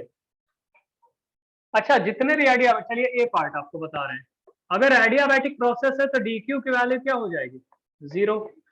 तो D Q की value अगर 0 हो गई, रुकना, डी क्यू की वैल्यू 0 हो गई, ए पार्ट में बता रहे हैं तुमको, ए और बी दोनों कर देते हैं, ए और बी दोनों कर देते हैं। अच्छा, तो जो ये होता है पीवी की power gamma is equal to constant, जैसा अभी हमको किसी ने बताया ऑनलाइन से भी ऑफलाइन से भी, पीवी की power gamma is equal to constant तुमने बताया कि भैया जो भी ऐसे जो भी कहानी बताई। अगर हम बोले वान डर वाल गैस वर्किंग सब्सटेंस है तो क्या होगा, तो हम ए और बी दोनों एक साथ लेके चलते हैं ना, बार बार क्या कराएंगे तुम लोगों को, ए और बी दोनों प्रोसेसेस में डी क्यू की वैल्यू 0 होगी या क्यू की वैल्यू 0 होगी। रुकना बे, रुक जाओ, तुम लोग मत लिखना, तुम्हें 2 पेज की जरूरत पड़ेगी, हम तो एक ही में लिख देंगे। देख लो या वर्टिकली भी करना, पहले थोड़ी देर देख लो, टाइम तो देते ही है लिखने का। डी क्यू की वैल्यू 0 है, ठीक है। अब पहले वाले में क्या था, आइडियल गैस वर्किंग सब्सटेंस है, दूसरे वाले में क्या है, रियल गैस वर्किंग सब्सटेंस है। रियल में वान डर वाल गैस वर्किंग सब्सटेंस है। प्रोसेस रिवर्सिबली किया गया है दोनों, शुरुआत का पहला और दूसरा वाला नहीं कराया गया साले रिवर्सिबली। बहुत बढ़िया दोस्त। तो FLOT अगर लगाओगे, अगर ये 0 है तो first law of thermodynamics would reduce into a new form, और हो जाएगा du is equal to dw। ठीक है, यहां भी क्या हो जाएगा, du is equal to dw। ठीक, ये आइडियल गैस के लिए है, मतलब क्या है, यहाँ पे हम यहाँ पे मान के चल रहे हैं रिवर्सिबल और PV is equal to nRT, और यहाँ पे मान के चल रहा है रिवर्सिबल और ये वाला P plus n square A upon V square into V minus NB, n mole gas के लिए, इज इक्वल टू nRT। ठीक है भाई, ये तो मान रहे हैं। अब देखिए दोस्त, अगर आइडियल गैस वर्किंग सब्सटेंस है, du की वैल्यू क्या होती है, n CVm dt, और dw की वैल्यू क्या होती है, minus P external into dv।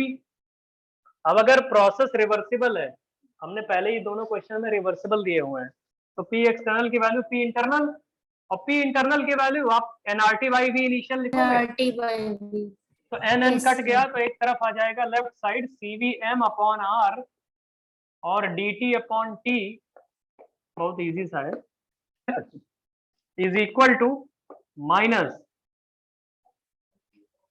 R तो इधर आ गया भाई, dv अपॉन V, बताओ सही लिखा है। अबे P एक्सटर्नल की जगह P इंटरनल कर दिया हमने, P internal is equal to P external, क्योंकि प्रोसेस रिवर्सिबल है, और P इंटरनल की वैल्यू क्या है, nRT बाई V। तो क्या ये सही है, हम इसी को चाहे तो इंटीग्रेट भी कर सकते हैं, नहीं समझ रहे हो, तो इंटीग्रेट कर रहे हैं तो भैया जब आपका वॉल्यूम इनिशियल V था, V इनिशियल तो ये क्या था, T इनिशियल, और V फाइनल था तो T फाइनल था, समझ रहे हो। तो हम ये CVm अपॉन R एक साथ लिखते हैं, ln के अंदर हम ऐसे T final upon T initial की पावर CV अपॉन R, ठीक है, इज इक्वल टू ln के अंदर V final upon V initial. मानोगे कि नहीं मानोगे, ऐसे कैसे मानोगे, V initial upon V final, ठीक है भैया। अबे देख लेना, माइनस साइन अब्सॉर्ब कर लिया, तो V initial upon V final, और ln TF अपॉन TI की पावर CV अपॉन R कर दिया हमने, नहीं समझ रहे हो। अरे ln आएगा तो प्रॉपर्टी A ln x का मतलब ठीक है, ठीक है। तो यहां से हम एक काम कर सकते हैं, ऐसे देख तो लो साले पहले, TF की पावर ऐसे TF अपॉन VF या TF इंटू VF भैया ln ln चाहो वैसे काटा नहीं जाता कभी भी, कैंसिल नहीं किया जाता, लेकिन मान लो ln ln कट गया दोनों तरफ, ln ln गायब हो गया, ln x equal to ln y, तो हम बोल सकते हैं x इक्वल टू y एक कंडीशन में तो ये होता ही है, तो उस कंडीशन ये हमेशा मतलब ठीक है x इक्वल टू y, तो tf इंटू vf, तो क्या हम इसको कह सकते हैं ऐसे tf की पावर cvm अपॉन r या t की power this into v is equal to constant आएगा, बताओ बे। यस t की power cvm upon r into v is equal to constant. और आपको एक चीज बता दें, शायद आप लोग जान, थोड़ा सा गड़बड़ हो गया है, गड़बड़ नहीं हो गया, जानते होगे तुम लोग, हम बता एक्चुअली सीक्वेंस नहीं, कि जो गामा की वैल्यू होती है cp बाई cv या cv की जो वैल्यू होती है वो r अपॉन गामा माइनस 1 होती है, एडियाबैटिक एक्सपोनेंट, और cp की जो वैल्यू होती है वो gamma r upon gamma minus 1। थोड़ा सा इसको अब मान लो कि तुम लोग पढ़े हो गए अब 11th 12th में, हम कितना जानते हो ना, तो cv अपॉन r की वैल्यू क्या, cv अपॉन r की वैल्यू गामा माइनस 1 आएगा, नहीं आएगा, cv अपॉन r की वैल्यू, या हम इसको Yes, ऐसे sir. कह सकते हैं, यहीं पे हमारा मन ये कर रहा है, हमारा मन कर रहा है इसको कि t टाइम्स v की power gamma minus 1 is equal to constant कह दें, तो मानोगे तुम लोग कि नहीं मानोगे, t इंटू वी की पावर गामा माइनस 1, हमने क्या किया, जो t की पावर cv अपॉन r है इंटू वी है, इसमें हमने r बाई cv से मल्टीप्लाई कर दिया उस पावर से, तो r बाई cv इसकी पावर आ जाएगा, और यहाँ पे क्या आ जाएगा 1, तो r बाई cv की वैल्यू क्या गामा माइनस 1 आ रही है, तो tv की पावर Yes. गामा माइनस 1 कह सकते हैं इसको। अगर किसी को प्रॉब्लम तुम लोग बताते नहीं हो, ठीक है, क्लियर है। हाँ, लेकिन लेकिन लेकिन ये फॉर्मूला जो बना है, ठीक है, इसी में अगर आइडियल गैस वर्किंग सब्सटेंस, सुन लो बे, अगर आइडियल गैस वर्किंग सब्सटेंस है तो PV is equal to NRT होता है, टी की जगह हम लिख सकते हैं पीवी, तो टी की जगह पीवी पुट करोगे तो वी कैंसर, वी कट जाएगा ना, तो पीवी की पावर गामा हो जाएगा। पीवी की पावर गामा इज इक्वल अबे टू टेम्परेचर की जगह, टेम्परेचर एनआरटी की जगह या टी की जगह तुम पीवी पुट कर सकते हो ना, तो टी की जगह पीवी पुट करोगे तो पी रहेगा और वी का -1 वाली पावर कट जाएगी, तो यहाँ से हम ऐसे बोल सकते हैं पीवी की power gamma is equal to constant, नया कांस्टेंट आ जाएगा, ठीक है, कांस्टेंट वहां अलग था। अब सुनिए, ये पी वी है, ये फॉर्मूला सिर्फ और सिर्फ तब वैलिड है जब आइडियल गैस वर्किंग सब्सटेंस है और प्रोसेस रिवर्सिबल है। चलो हम यहाँ प्रोसेस रिवर्सिबल कह देते हैं, लेकिन वॉन्डरवॉल लेते हैं, क्या बनाओगे, बनाओगे कि हम बना दें, सुनो तो अलग से, रुक एक मिनट, रुक जाओ ऑनलाइन वाले, रुक जाओ, इसको भी कॉपी कर लेना कि सीवी जो होता है, वैसे सीपी बाई सीवी की वैल्यू को ही गामा बोलते हैं, अलग से लिख लो कहीं, सीपी बाई सीवी की वैल्यू को गामा बोलते हैं, इनका रेशियो गामा आने वाला है, और अगर सीवी कोई पूछेगा तो आर अपॉन गामा माइनस 1, और गामा की वैल्यू एक्चुअली में जानते हो क्या होती है, 1 + 2 by F, F degree of freedom कल बताया था। अबे मोनो एटॉमिक गैस के लिए एफ की वैल्यू 3 होती है, तो मोनो एटॉमिक गैस के लिए एफ, सुनो भैया सारी चीजें बता रहे हैं, डिग्री ऑफ फ्रीडम हमने मोनो एटॉमिक गैस के लिए 3 बताया था, डाई एटॉमिक गैस के लिए 5 बताया था, ट्राई एटॉमिक लीनियर के लिए भी एफ की वैल्यू 5 बताया था, पॉली एटॉमिक के लिए 6, तो हर केस में गामा कैलकुलेट कर लोगे, और अगर हर केस में गामा कैलकुलेट कर लोगे डिपेंडिंग अपॉन आपने गैस क्या चूज किया हुआ है, तो अगर गामा आपने कैलकुलेट कर लिया तो सीपी और सीवी की वैल्यूज निकल आएंगी आर के टर्म्स में, और आर तो यूनिवर्सल गैस कांस्टेंट है, सीपी बाई सीवी की वैल्यू भी आ जाएगी, तो इसको कहीं अलग से साइड में बना लो, ये इससे रेलेवेंस इसका नहीं है एडियाबैटिक वाले से, ये तो जनरल चीज होती है जो आपको पिछली क्लासेस में पता होगा, इसको अलग से लिख लो, और आइडियल गैस की ये वाली इक्वेशन जो हमने ये बनाई है आइडियल गैस लेके, अब हमें कोई वॉन डर वॉल गैस का अगर डिराइव कर चुके हो तो बता दो। तो v की जगह v माइनस एन बी आ रहा, बहुत प्यारा दोस्त, और पी की जगह टीवी की सर पावर वो वाले बता रहे हो क्या, टी वाले सही में, है सर, अच्छा टी, यस सर, बहुत बढ़िया दोस्त, करेक्ट है, एकदम करेक्ट है। एक लोगों ने करके बताया कुछ ऑनलाइन से कि अगर वॉन डर वॉल गैस होगी तो उन्होंने कुछ बोला है, यहीं पे मॉडिफाई कर दिया है, टी और वी वाला जो है नहीं, यहीं पे कुछ मॉडिफाई करके हमको बताया। यहाँ ऑफलाइन वाले बताओ क्या बताएंगे, डिराइव कर लो, यही प्रोसेस यूज करो और उसको ये गामा वाला कहीं लिख लेना भैया, 1+2/f। मोनोएटॉमिक गैस के लिए गामा क्या होगा भाई, 1+2/3, 5/3। डाइएटॉमिक गैस के लिए, ट्राइएटॉमिक लीनियर के लिए, पॉलीएटॉमिक के लिए निकाल सकते हो। ये साले करेगा कौन? अगर वॉन्डरवॉल गैस दे देगा तो क्या तुम पीवी की पावर गामा लिख के आओगे क्या, या टीवी की पावर गामा -1 लिख के आओगे? ऐसा ना कर देना, धोखा हो जाएगा साले। जल्दी करो, ट्राई करो।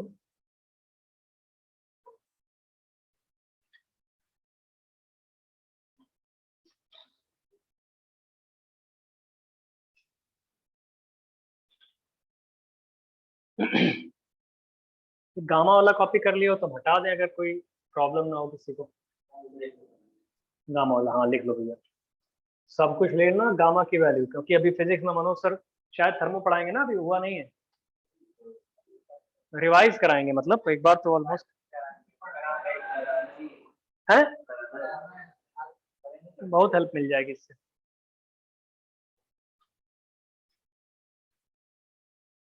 जल्दी करो बे, जल्दी करो साले, तुम लोग पता नहीं क्या करते रहते हो। हटा दे गामा वाला।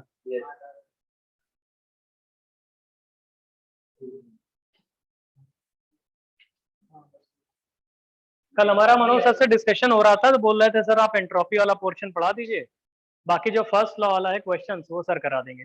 उसमें ग्राफ होते हैं बहुत सारे, ऐसे साइक्लिक प्रोसेसेस होते हैं। सुनो हमारी बात सुनो, हम रिवीजन करवा रहे हैं, कुछ साइक्लिक प्रोसेसेस होते हैं। साइकिल में हर स्टेप में वर्क डन निकालना होता है, तो प्योर फिजिक्स का पोर्शन है। वर्क डन मतलब फर्स्ट बहुत इजी होता है, अभी करके दिखाते हैं तुमको।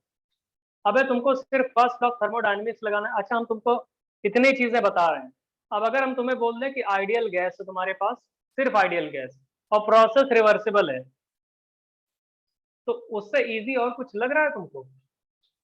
मतलब समझ रहे हो, सिर्फ वर्क डन की value -P internal into DV करनी पड़ेगी हमेशा, और P इंटरनल की वैल्यू PV = nRT से निकाल देना। समझ रहे हो? तो वो पूरे फिजिक्स में फर्स्ट लॉ ऑफ थर्मोडायनेमिक्स वही होता है। अगर हम पढ़ाएंगे दो क्लासेस हमारी और जाएंगी, और वो पूरा फिजिक्स में भी रिपीट होने वाला है, तो इसलिए आप उसको फिजिक्स में पढ़ लो। जो वहां पे नहीं बताया जाएगा फेज चेंज के बारे में, हम उस पे आते हैं नेक्स्ट क्लास में, है ना। आज वाली क्लास करने के बाद हम आएंगे सीधे इरिवर्सिबल प्रोसेसेस के फेज चेंज प्रोसेसेस पे, जब दो फेज सिस्टम होता है। फिजिक्स में पूरा सिंगल फेज सिस्टम पढ़ाया जाएगा, पूरी गैस रहेगी, वो भी सिर्फ आइडियल गैस रहेगी।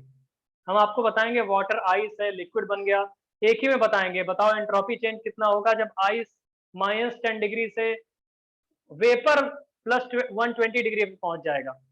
तो वो सारी चीजें हम आपको पढ़ाएंगे बाद में। अब फर्स्ट लॉ थर्मोडायनेमिक्स वाली चीजें हम छोड़ देंगे, उसमें ग्राफ होते हैं, वर्क डन निकालना होता है, वो मनोज सर करवा देंगे फिजिक्स में। चलो इसको करो जल्दी।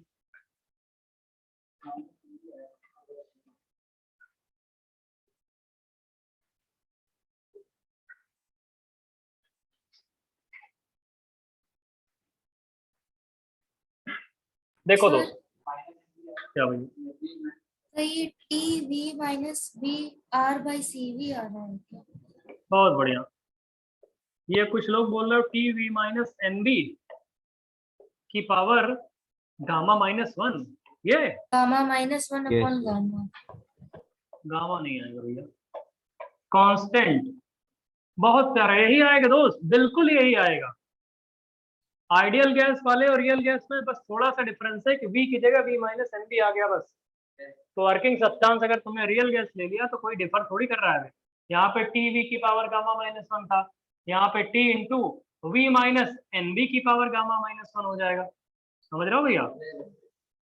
साले कुछ हाँ ना बोलते नहीं, हाँ साले पटक पटक के बता, पूछ रहे हाँ बोलो तो। समझ गए?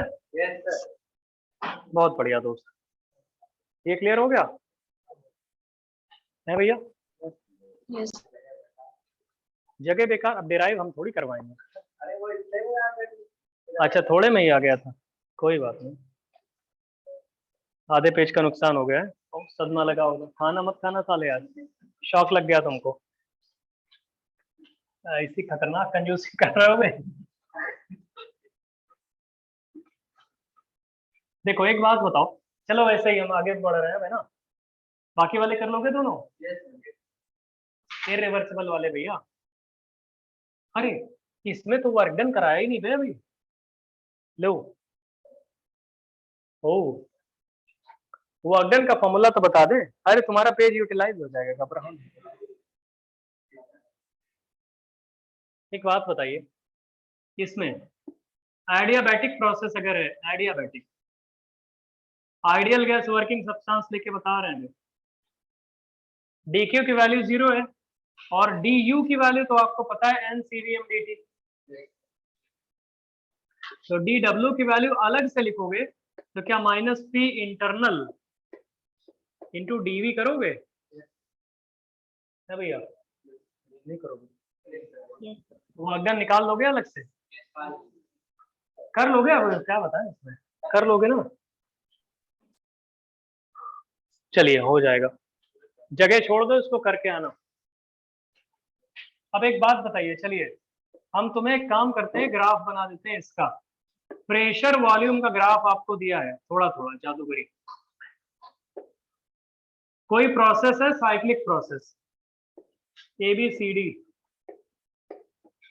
A से B, B से C, C से D,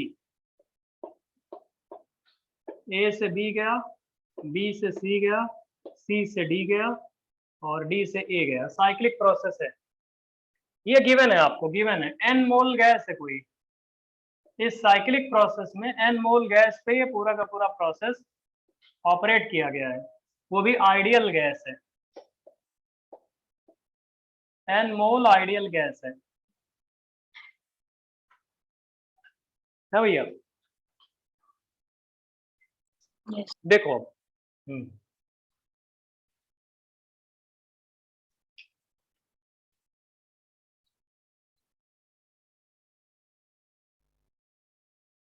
हम कुछ पूछ रहे हैं तुमसे। देखो हम बोल रहे हैं ये ग्राफ देख के तुम हमको टीवी के बीच में ग्राफ बताओ, टीवी, तुम हमको रोटी के बीच में ग्राफ बताओ, रो बोले डेंसिटी था, और तुम हमको रोवी के बीच में ग्राफ बताओ। चलो टीवी, रोटी और रोवी, रोटी रोटी जो भी है बनाओ। प्रेशर वॉल्यूम के बीच में ग्राफ दिया है तुमको। टीवी वाला इजी होता है, रोटी और रोवी इजी नहीं होगा। ये ग्राफ ऐसे है, ऐसे हॉरिजॉन्टल लाइन है ये।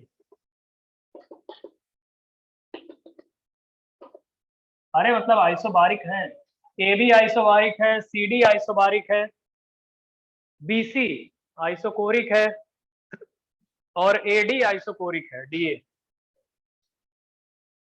बताओ दोस्त कैसे बनाओगे?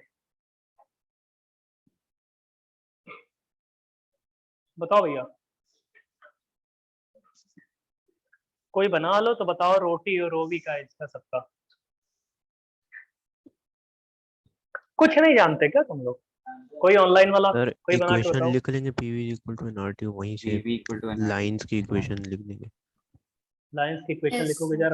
रोटी और रोवी का टेंटेटिव आइडिया हमको दे दो, अगर ऐसा कर रहे हो। आइडिया दे दो अगर बना रहे हो ऐसा तो, ऑनलाइन वाले। ऑफलाइन वाला कोई हमको कुछ ज्ञान बताएगा? ज्ञान की बातें कुछ बता दो साले, ऐसा थोड़ी कि तुम्हारे पास बहुत जानकार टाइप के आदमी हो तुम लोग साले, सब छुपा के रखे हो सारे ज्ञान की बातें। हमको नहीं बताते हो, अकेले साले न जाने क्या क्या दूसरे को समझाते रहते हो।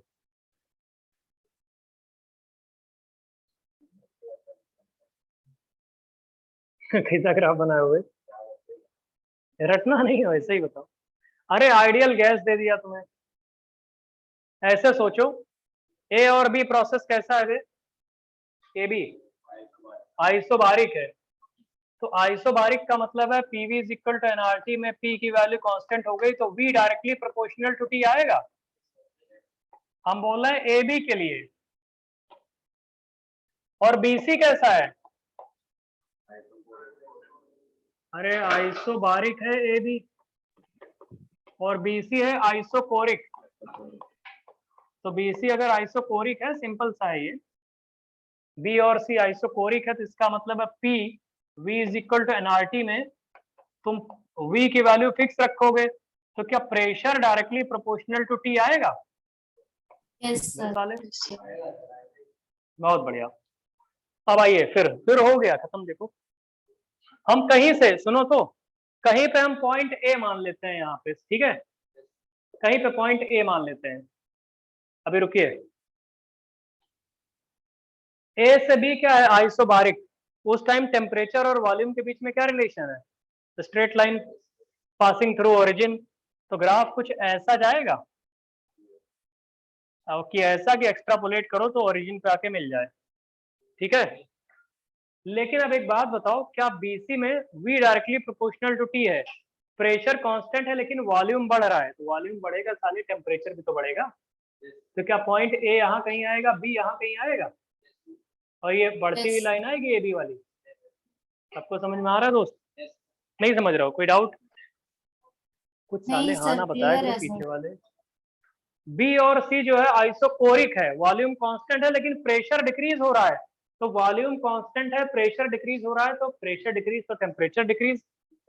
तो क्या ग्राफ इसका वाला आइसोकोरिक में से स्ट्रेट लाइन आएगा? स्ट्रेट लाइन आइसोकोरिक, यहाँ कहीं सी पॉइंट आ जाएगा, आएगा कि नहीं आएगा? और सी से डी में फिर ये एक ऐसे तिरछी सी लाइन आएगी, और ऐसे लाइन की आके पासिंग थ्रू ओरिजिन, क्योंकि सी से डी अगेन कैसा प्रोसेस है? आइसोबारिक है ना, तो सी से डी ऐसा आएगा, और डी से ही अगेन वर्टिकल लाइन आ जाएगी। ऐसा ग्राफ बनेगा इसका ए बी सी डी। इसकी जो तो ये लाइंस है, ये वाली लाइंस, अगर इसको एक्सट्रापोलेट करोगे तो ये ओरिजिन से जाके मिल जाएगा, इसको एक्सट्रापोलेट करोगे तो ये भी ओरिजिन से मिल जाएगा, लेकिन लोअर स्लोप के साथ।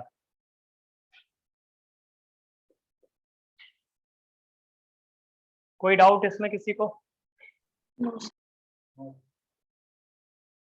इसका शॉर्टकट भी होता है, फिजिक्स में पढ़ना तुम लोग, हम तो जस्ट, हमारा कंसर्न तो रोटी रो भी था।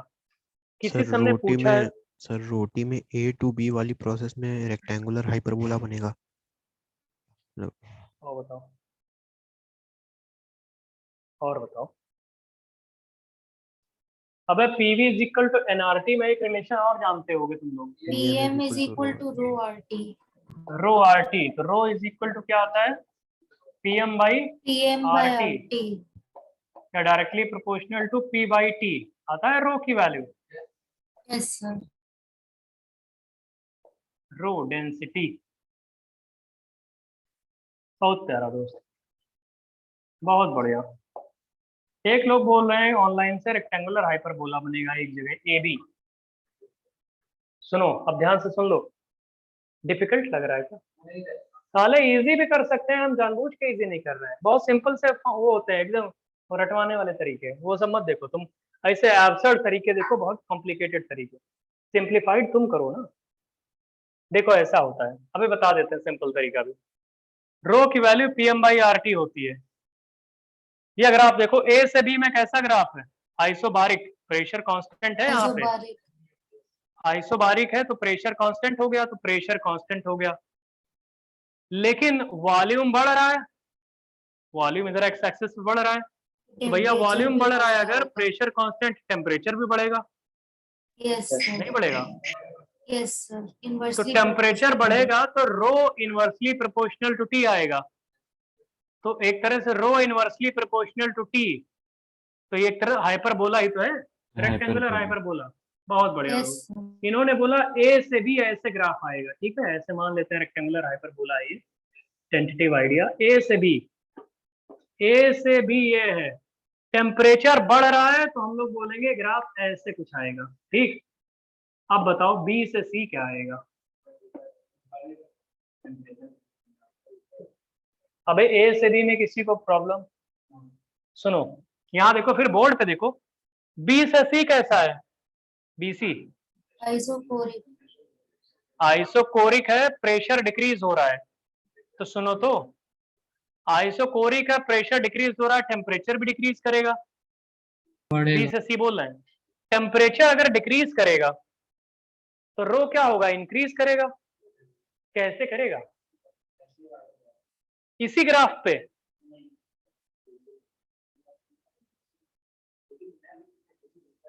वाह, ओह सर सेम प्रोपोर्शन में प्रेशर सेम साले पी को तुम लोग नहीं दोनों ही सोच रहे हो कर क्या? रहे हैं, तो सर इसमें चेंज कैसे आएगा?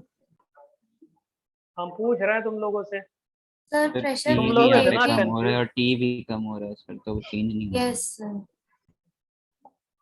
सर अरे सुन थोड़ा लो सा मेरे और भाई, टाइम अच्छा दीजिए सोचने को। तुम लोग सोच तो पा नहीं रहे हो, एक आध लोग सोचने का टाइम, या तो हमसे बोल दो साले कि हमें टाइम दे दीजिए एक आध मिनट का, या तो तुम लोग एक काम करो कि चुप बैठो, हम बता रहे हैं, सोच लो फिर। बहुत साले जानकार हो, रोटी नहीं बना पा रहे हो, रोटी वाला टाइप से कुछ। ए भी हमने बना दिया, तुमने बनवा दिया हमसे ए भी। बीसी क्या होगा, बहुत प्यारा दोस्त, बीसी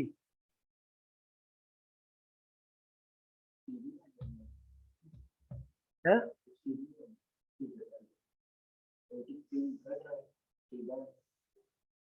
कहाँ साले तुम ऐसे हो ही नहीं सकता, जो तुम बोल रहे हो वो गलत है। पी घट रहा है टी बढ़ रहा है, ऐसा है ही नहीं। और बताओ, पैराबोलिक पैराबोलिक इक्वेशन बन रही है क्या, टी स्क्वायर टाइप से कुछ? कहाँ बन रही है बताओ, गलत है। और कोई कुछ सोचो भैया, तुम लोग नहीं सोच पा रहे हो। हमको लग रहा है हमने कुछ ज्यादा कॉम्प्लिकेटेड कर दिया, हम सॉल्यूशन बता देते हैं।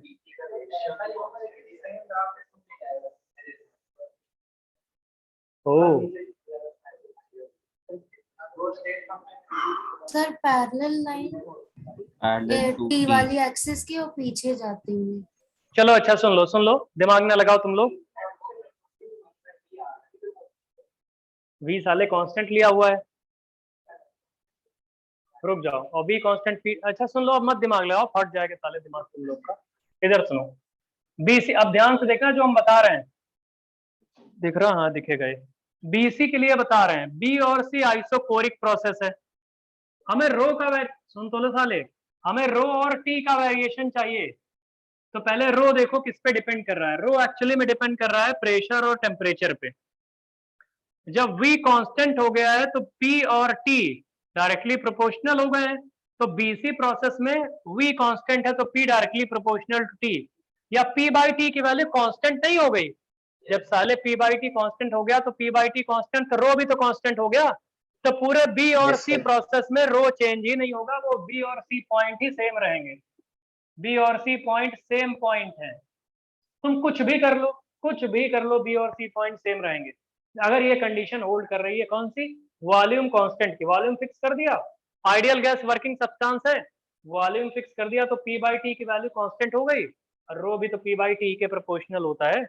पी बाई टी अगर कांस्टेंट हो गया है, वॉल्यूम कांस्टेंट मानने के बाद रो कांस्टेंट हो गया। तो इसका मतलब प्रोसेस सी से बी और सी में तुम क्या कर रहे हो, वॉल्यूम इंक्रीज करो डिक्रीज करो, कोई बोले हमने वॉल्यूम, कोई फर्क नहीं पड़ेगा। समझ रहे हो भैया?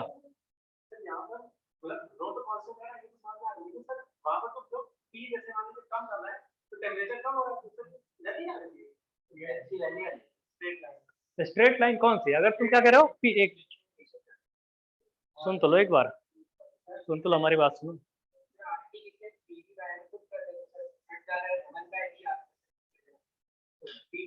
ऐसा है, एक मिनट रुक जाओ, रुक तो जाओ भैया, सुन तो लो बे। इन्होंने बोला रो इज इक्वल टू, जो आपने ये पीएम बाई आरटी लिखा हुआ है, आरटी की जगह आप पुट कर रहे हो पीवी बाई एन, तो पीपी कट गया, 1/v आ रहा है, और v तो तुम कांस्टेंट मान रहे हो भैया बीसी में, प्रोसेस वीसी कांस्टेंट, तो कांस्टेंट नहीं आएगा। तो इनका डाउट खत्म कि वो कांस्टेंट हो गया, कांस्टेंट हो गया, तो तुम जो बोल रहे हो लाइन ऐसे आएगी, वो गड़बड़ है वो। अबे ये टेम्परेचर और रो के बीच में है, हाँ वही जगह रहेगा ना, यही कह रहे हो तुम भी। और किसी ने कुछ बोला था जगह नहीं रहेगा, तुम क्या बता रहे हो दोस्त, डिस्कस कर लें एक बार किसी से, हो सकता है तुम लोग सही बता रहे हो। और कुछ किसी का?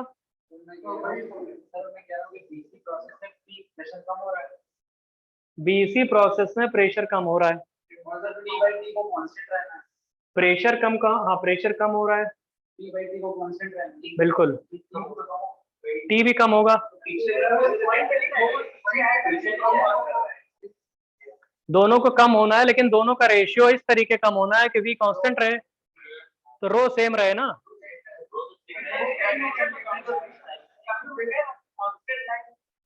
अच्छा एक हाँ, मिनट, ये तो कह रहे रो हो सर आप कम हो तो रहा है, रो तो तब भी सेम रह सकता है जब पैरेलल लाइन हो एक्स एक्सिस के और टी कम हो मतलब रहा आप हो। ये कह रहे हो, रुक जाओ, ये वाला कह रहे हो ना, ऐसे कुछ कह रहे हो और फिर ऐसे ग्राफ करके फिर ऐसे कुछ करना चाह रहे हो, यही ना। रुक जाओ, हम भी देख लेते हैं, हमको लगा था ये सेम रहेगा, तो वही तो पूछ रहे हैं तुम लोगों से। रुको अभी बनाने दो हमको, हो सकता है तुम लोग सही हो या हमको भी लग रहा है हम भी सही हो सकते हैं, जरूरी थोड़ी है कि कोई।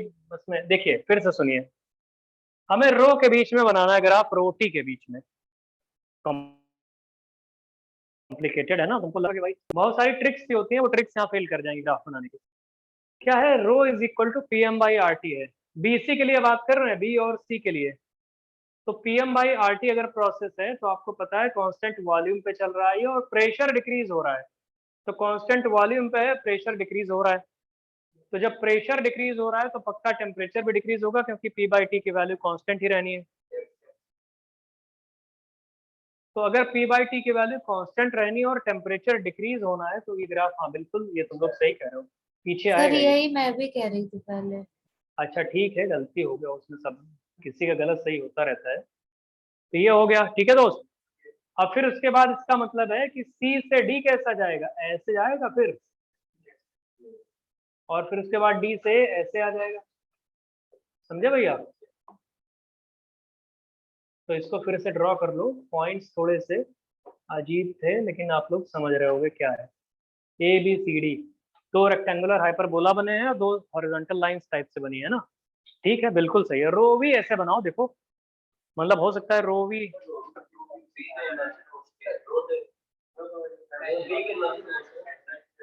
ये वाला ना इजी है, ज्यादा इजी है क्या?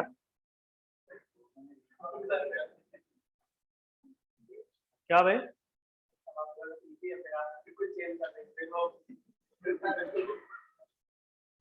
अच्छा बताओ, चलो ए हमने यहाँ पे ले लिया, क्या होगा फिर, और बी यहाँ कहीं ले लिया, क्या होगा इसमें, ए बी में आइसोबारिक है ना, आइसोबारिक प्रोसेस है ए और बी, तो आइसोबारिक है तो V directly proportional to T, V directly proportional to फिर टी है, वापस हाइपरबोला रो बनेगा। हाई, तो हाइपरबोला आएगा ऐसे, टेढ़ा मेढ़ा जो भी हाइपरबोलिक टाइप से दिख रहा है, ये ए यहाँ पे होगा और बी यहाँ पे होगा, ठीक, और ये ऐसे आएगा। बीसी कैसा आएगा बताओ जल्दी, लाइन आएगी हॉरिजॉन्टल है,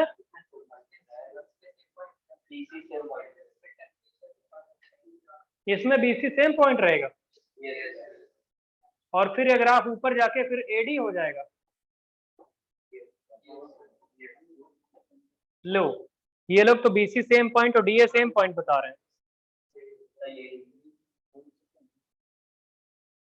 ए भैया तुम लोग कुछ बता नहीं रहे हो, ऑनलाइन वाले, ऑनलाइन वाले, यस सर। यस। ये सही है, एडी और बीसी एक ही पॉइंट, मतलब एडी अलग एक ही पॉइंट है और बीसी एक पॉइंट है। ए तुम लोग इससे प्रवचन सुनने के लिए साले बैठे हो, कुछ बताओ तो तुम लोग, ज्यादा हो रहा है क्या? अरे तुम सब लोग यस सर, बताओ, करेक्ट है ये? सही है सर। सही है यस सर। सर यही होगा। यही होगा ग्राफ, हमने डिफिकल्ट वाले बता दिए हैं, इजी वाले के और भी, मतलब ऐसे ग्राफ नहीं मिलेंगे तुम्हें, इससे इजी मिलेंगे। क्या होता है एग्जाम में, क्या आता है, प्रेशर वॉल्यूम का ग्राफ दिया होता है, बोलता है टेम्परेचर वॉल्यूम का बताओ, प्रेशर टेम्परेचर का बताओ, ऐसे करके पूछते हैं सिंपल सिंपल से। रो वाले भी पूछते हैं तो सिंप्लीफाई हो जाते हैं, लेकिन ये रोवी वाले जो है, अगर ये समझ गए हो तो इससे ज्यादा कॉम्प्लिकेटेड नहीं मिलेंगे तुम्हें, इससे ज्यादा कॉम्प्लिकेटेड हमने नहीं देखे, इसलिए हमने जानबूझ के वाला एग्जाम्पल ही लिखा हुआ है, तो इसलिए एक्सट्रीमिटीज पे आपको करा दे रहे हैं। इससे इजी वाले आप देखोगे, फिजिक्स वाले आपने HCV में देखे होंगे 11th क्लास में, अब 12th पढ़ चुके हो तुम लोग। देखो दोस्त ऐसा है कि तुम लोगों का कल है PTM उनकी X2 और X3 वालों की, अब हर बार क्लास लगाने का होता है तो ये लगते हैं भाई कि क्लास नहीं, मतलब पढ़ाएंगे नहीं अब तुम लोग को, ये मत सोचना साले पढ़ाया जाएगा, तुम्हें पेपर देके वही बस कराते रहेंगे, पेपर करोगे, डिस्कस करेंगे और यही सब, मतलब अब ऐसा नहीं कि तुमको सब कुछ पढ़ाया जाएगा। अब जैसे आईने का भी कुछ लोग हमको लिख के भेजे हो, थर्मो में भी हम तो ये थर्मो के भी 2 क्लासेस कम से कम चलाएंगे हम। सेकेंड लॉ और थर्ड लॉ ऑफ थर्मोडायनेमिक्स पढ़ाना पड़ेगा, एटलीस्ट 2 क्लासेस, 4 आवर्स हमको चाहिए। एंट्रोपी गिब्स एनर्जी कैसे समझ में आएगा, उन पे क्वेश्चंस भी कराएंगे, तो 2-3 क्लासेस और चाहिए हमें। फिर क्या है, हम छोटी छोटी क्लासेस आपको जब रखेंगे तो उसमें जानते हो क्या क्या पढ़ाएंगे, जल्डाल मेथड बताएंगे, कैरियस मेथड वो जो बताएंगे, मेंस ड्यूमास के मेथड। एक्सक्लूसिव हाँ, मेंस के एक्सक्लूसिव टॉपिक्स जो हैं, एक्सक्लूसिव टॉपिक्स जो स्कोर करने वाले, लसाइन टेस्ट होता है, सोडियम फ्यूजन एक्सट्रैक्ट टेस्ट, वो बताएंगे आपको। कुछ और भी कलर्स वलर्स वाली जो चीजें बताई गई हैं आपको, उनका एप्लीकेशन करवाएंगे। ऐसे तुम बस अगर कोई सिर्फ क्लास ही अटेंड करता रहे तो उसके जेई मेन में साफ साफ क्वेश्चंस रिपीट हो जाएं, लगेगा यार ये तो पढ़ाया गया है। जेई मेन के एक्सक्लूसिव टॉपिक्स की क्लासेस लगेंगी, ज्यादा देर नहीं होंगी। जब भी आप लोग आओगे यहाँ पे किसी भी पर्पज से, हो सकता है मॉर्निंग से इवनिंग आओगे या जब भी आओगे, तो आप जब आओगे तो आपको क्वेश्चंस मिलेंगे, क्वेश्चंस करोगे, फिर उन्हीं क्वेश्चंस को कराते कराते आपको हम पढ़ाएंगे। लसाइन टेस्ट हो गया, सोडियम फ्यूजन एक्सट्रैक्ट टेस्ट जिसे बोलते हैं, ड्यूमास मेथड, कैरियस मेथड, जल्डाल मेथड, ऐसे करके मेथड्स होते हैं। नाइट्रोजन के डिटेक्शन, सल्फर के डिटेक्शन, क्लोरीन के डिटेक्शन, फास्फोरस के डिटेक्शन, ऐसे करके, है ना भैया दोस्त। उनमें सब में एग्जाम में आता है क्वेश्चन। तुम कोई भी जेई मेन का पेपर उठा लो, जरूर मिलेगा तुम्हें एक question at least, single question at least जरूर हर सेट में मिलता है। तो क्या है, अब जैसे और भी छोटे छोटे पॉइंट हैं, कोई सॉलिड स्टेट में किसी का रह गया है कुछ, तो वो सब क्या है, पढ़ाते पढ़ाते आपको, मतलब ये क्वेश्चन की प्रैक्टिस कराते कराते कराएंगे, कोई चैप्टर नहीं पढ़ाएंगे। थर्मो इसलिए पढ़ा दे रहे हैं क्योंकि एकदम से नहीं पढ़ा है। जो एकदम से चैप्टर नहीं पढ़ा होगा वो पढ़ा दिया जाएगा, उसकी अलग से क्लास रखेंगे, लेकिन अब सिर्फ प्रैक्टिस सेशन चलेंगे तुम्हारे। और यही है कि तुम्हारा चाहे प्री बोर्ड हो, कुछ भी हो, क्लासेस अटेंड करने की कोशिश करो। क्लास हम लोग इस वीक रखी थी टाइम टेबल में, टाइम टेबल पहली बार में रखा गया था, चेंज कर दिया गया कुछ रीजन की वजह से, किसी वजह से, नहीं तो इस बार रखा था 2 दिन का, ये मतलब 2 दिन का फुल डे वाला सेशन रखा था। फिर लगा X2 X3 वाले काफी लोग अच्छा करते हैं, X2 X3 बैच में भी, मतलब सबको लेके एक बार लूप में लेके बुलाया जाए, कह दिया जाए जो रिजल्ट वाले होंगे वो आ जाएंगे।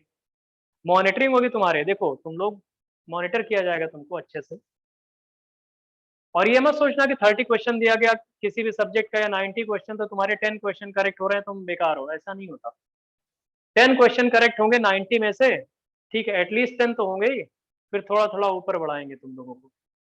ऐसे प्रैक्टिस करवाई जाती है, पहली बार में कोई 30 के 30 थोड़ी कर पाता है। आप कितना भी इंटेलिजेंट हो, आप लोगों ने टेस्ट में किसी ने बहुत ज्यादा स्कोर लाया, कम लाया, अगर आपको अभी जेई का पेपर दे दें, कर नहीं पाओगे उतना ज्यादा। ये सब प्रैक्टिस से होता है, टेम्परामेंट होता है, बैठ के आपको करना पड़ेगा, है ना दोस्त। तो अभी थर्मो हमें आज इतना ही पढ़ाएंगे, बाकी अब नेक्स्ट क्लास में पढ़ा देंगे second law third law. Physics वाले सर अब शुरू करेंगे, हम जब उनको पढ़ाना ही है तो हम क्यों इसमें इंटरफेयर करें।